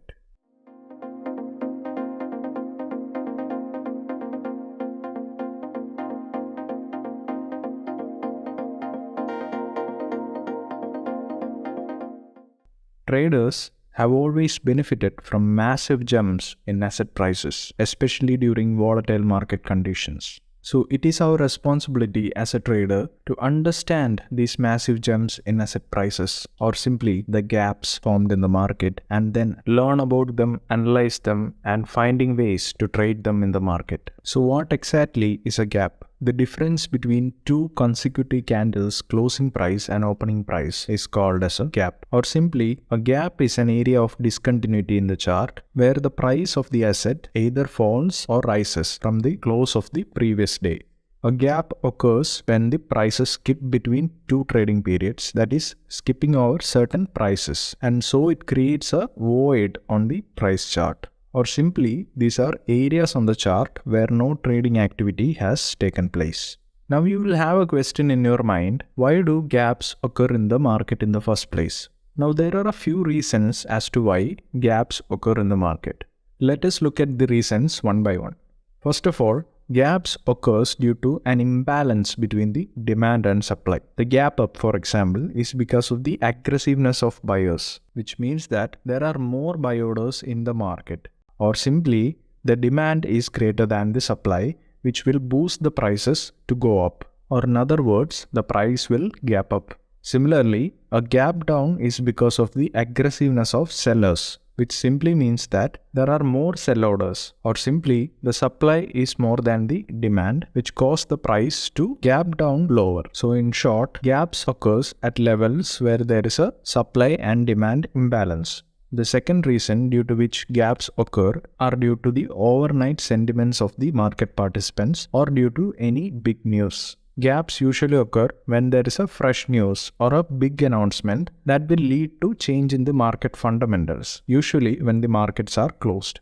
So when such a news spreads, there is a flood of buyers or sellers waiting to buy or sell depending upon the nature of the news. And finally, sometimes the smart money or the big institutions try to skip the important support and resistance level. That is, for example, if they are bullish on a particular stock, they will gap up the price above the supply zone where they could have faced a potential selling pressure. Another important point to note about gaps is that gaps can act as supports or resistances. So in case of a gap up, the gap can actually act as a support zone, and during a gap down, the gap can act as a resistance zone. We will use this particular idea further up in this video. Now another idea which is worth mentioning is the idea of gap filling. Now gap fill refers to the price retracement back to the previous day closing price. Now you can ask the question that do all the gaps get filled? The simple answer to this question is a no. That is, not all gaps get filled. However, 90% of gaps eventually get filled. The problem that you will have if you are making trades thinking that a gap will get filled every single time is that even if it does get filled, it can take a very long time. While most gaps get filled quickly, some gaps will not be filled for months or even years. So if you are looking to make trades aiming for the gap to get filled, then you need to keep in mind that not all the gaps will fill and some of them will take a very long time. Now, all the gaps are not the same. There are different types of gaps, and actually the gaps are divided based on the context in which they appear. So I'll talk about 3 of them. Number 1 is the breakaway gap or the breakout gaps.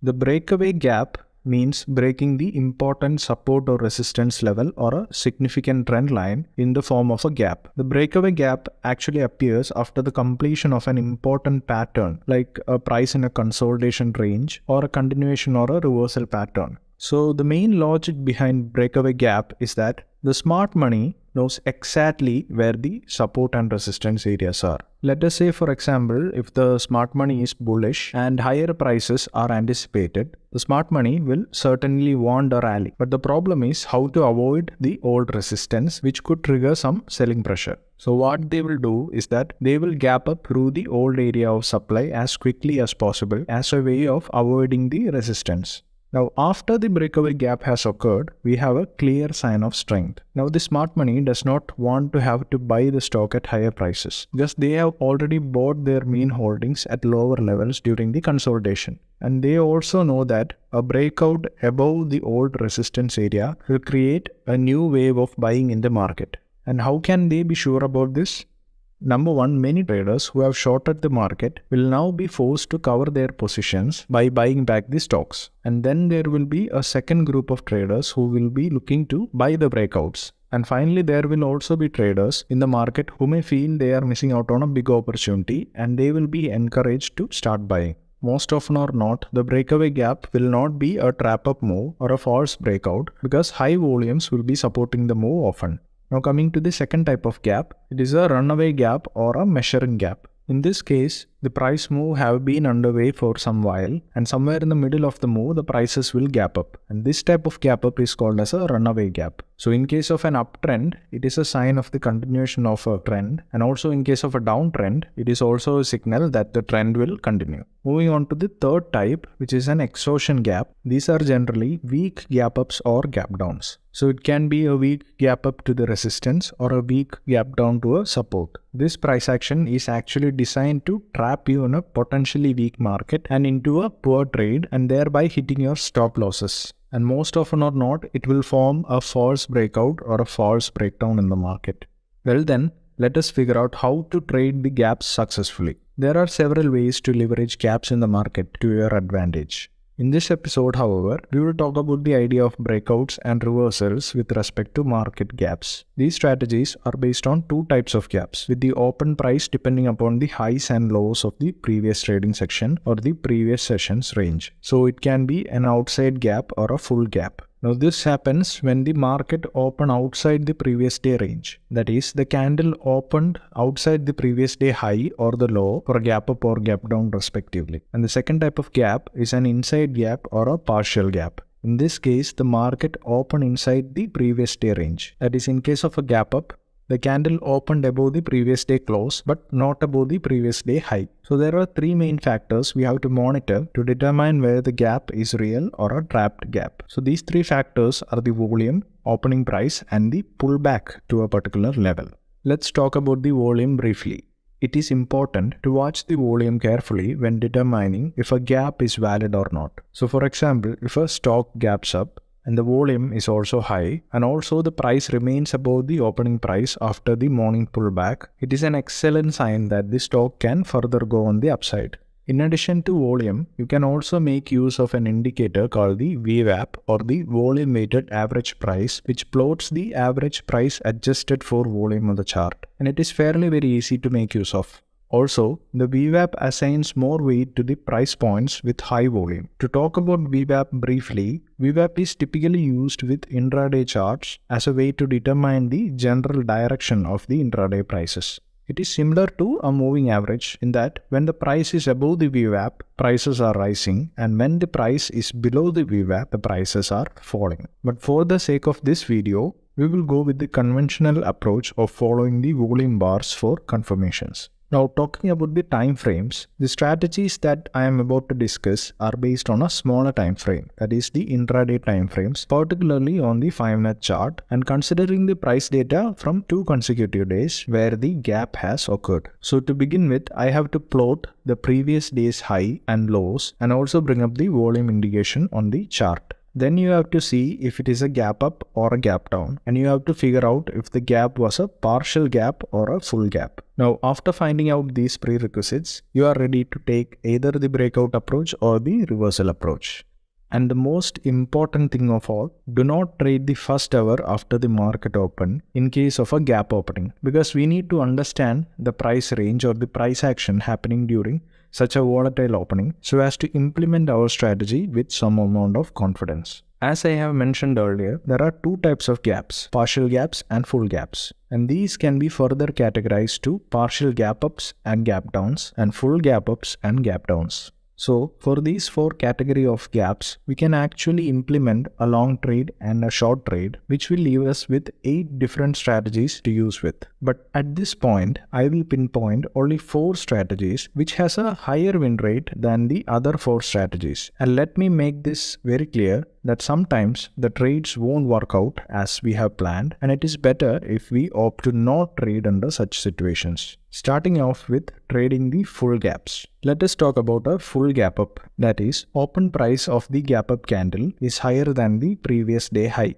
We have to note here that the previous day high is an important price level which can act as a support level for the prices. It can trigger a buying pressure in the direction of the gap up. So in this particular situation, we have to wait for the prices to form a range during the first hour of the market open, and then if we manage to find a pullback to the previous day high, which is the demand zone here, then we will look for a continuation trade on the upside direction when the price actually breaks above the opening range high or the high that was formed during the first hour of market open. We also have to see if the volumes are favorable or high enough, which will help to strengthen our trade confirmation. We can enter a long trade above the high of the range, and we can keep the stop loss below the previous day high level with a suitable buffer. And in case if the open range high is very large, we can actually enter a trade above the range, keeping at least 1.5:1 risk to reward and placing the stop loss below the highs of the range or below the breakout of the range candle lows. Now you may have a doubt in your mind. What if the gap up is too large? That is, if the price opened far above the previous day high, which means it is far away from any area of support, and in such a case, the probability of the price retracing back to the support level or the previous day high level is very low. So, as a price action trader, we can't initiate any reasonable trades as there is no critical price levels where we can find a trade entry. And of course, if there is any market support and resistance level near the 1 hour range after the market open, then we can take a breakout or a reversal approach based on price action. Other than that, it is better as a price action trader to stay away from such a huge shift from the price level as the win rate of the trade can be low. I'm not saying that it is not possible to trade such huge gap ups. Of course, it is possible with technical indicators like VWAP, which we will talk about in the technical analysis course. But on the scope of a price action trader, it is better to stay away from such setups. Moving on, let us talk about a similar case, but it is about a full gap down. That is, the price opened below the previous day's low. In this case, the previous day low will act as a resistance level where there could be potential sellers coming in and push the price lower. So in our approach, we will wait for the first hour so that the volatility will cool down, and then if we see a pullback of the prices back to the previous day low, which is a potential resistance level. Now you have to mark the low price of the range so formed during the first hour, and if the price manages to break below this range low with a high amount of volume, then we can enter a continuation trade in the direction of the gap down. We can take a short entry below the breakout of the range low, and we can place the stop loss above the previous day low, or in case if the range is too large, we can enter a short trade with a predefined reward to risk of at least 1.5:1, keeping the stop loss just above the breakdown of the range candle low. Similar to the previous case that we have discussed in case of a full gap up, in case of a full gap down, where the open price is far from the previous day low, which is a potential resistance level, the probability of a pullback or retest back to the resistance level is very low. And it does not make any sense as a price action trader to be trading without a critical price level to rely upon. So better avoid trading when the price does not respect any support or resistance levels. Now these are the two full gap trading strategies that I prefer using in contrast to their counterparts, which are the full gap up short trade and a full gap down long trade. Now the idea to trade the other two techniques is based on the strength of the pullback, which means if the pullback is very strong and breaks through the level with high volumes, then we can think about implementing these two strategies. You can research more about the other two strategies if you are curious enough.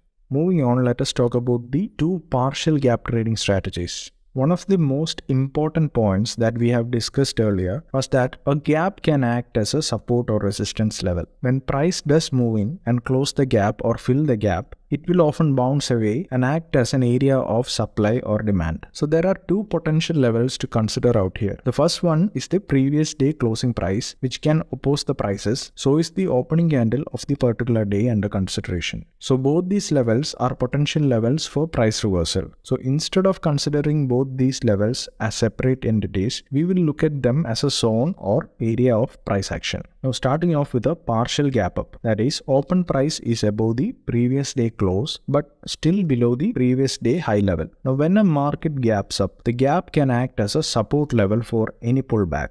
The pullback tests the gap with lighter volume, which tells us that the price does not have enough legs to get past through the gap or break down below the gap. Instead, the gap becomes a support and there is a potential price reversal possible towards the upside, and any bullish signal that is triggered is our buy entry. So it can be a bullish pin bar or a bullish engulfing pattern, etc. We can also look for a rise in the volumes when the prices starts to rise. We enter long at this bullish signal. That is, we can wait to enter above the reversal candlestick high, or for an even more conservative approach, we can enter when the price breaks above the day's high level formed so far. But this particular approach of entry doesn't make sense if the range high is very close to the previous day high. Then there can be potential selling pressure and your trade can go against you. So make sure to maintain a good reward percentage and keep an eye on the important levels where the opposing pressure could potentially come in. We can place the stop loss just below the gap zone and we can fix a reward to risk of at least 1.5:1, or you can even keep the target as the previous day high level.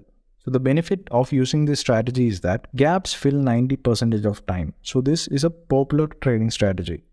The second strategy is when there is a partial gap down. That is, open price is below the previous day close, but it is still above the previous day low. When a market gaps down, then the gap acts as a resistance level for any pullback. If the pullback tests the gap with a smaller volume, it tells us that the price does not have enough strength to break through the gap or break out above the gap. Instead, the gap becomes a resistance level and there is a potential price reversal possible towards the downside, and any bearish signal such as a bearish engulfing candle or a bearish pin bar gets triggered, it is our opportunity to short the market. We will also have to check if there is high enough volume associated with this particular move. You can enter a short trade below the bearish confirmation candlestick and place the stop loss just above the gap for safety. Or it is much better if you keep a predefined reward to risk beforehand as a part of risk management.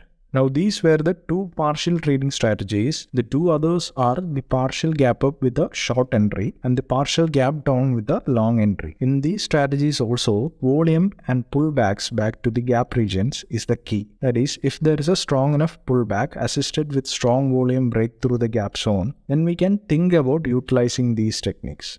You can check them out yourself if you want. You can also notice that all the strategies that we have discussed, we were actually taking a trade in the direction of the gap and not against it. And finally, It is up to you as a trader to backtest these strategies on the chart and find out if you can actually implement successfully in your trades. Now that is it for today, guys. I hope you have learned something new. If you have, please do like the video and subscribe to the channel, and don't forget to press the bell icon so that you don't miss out on the upcoming videos. You can also follow us on our official Instagram page. I will see you guys on another video. Till then, see ya.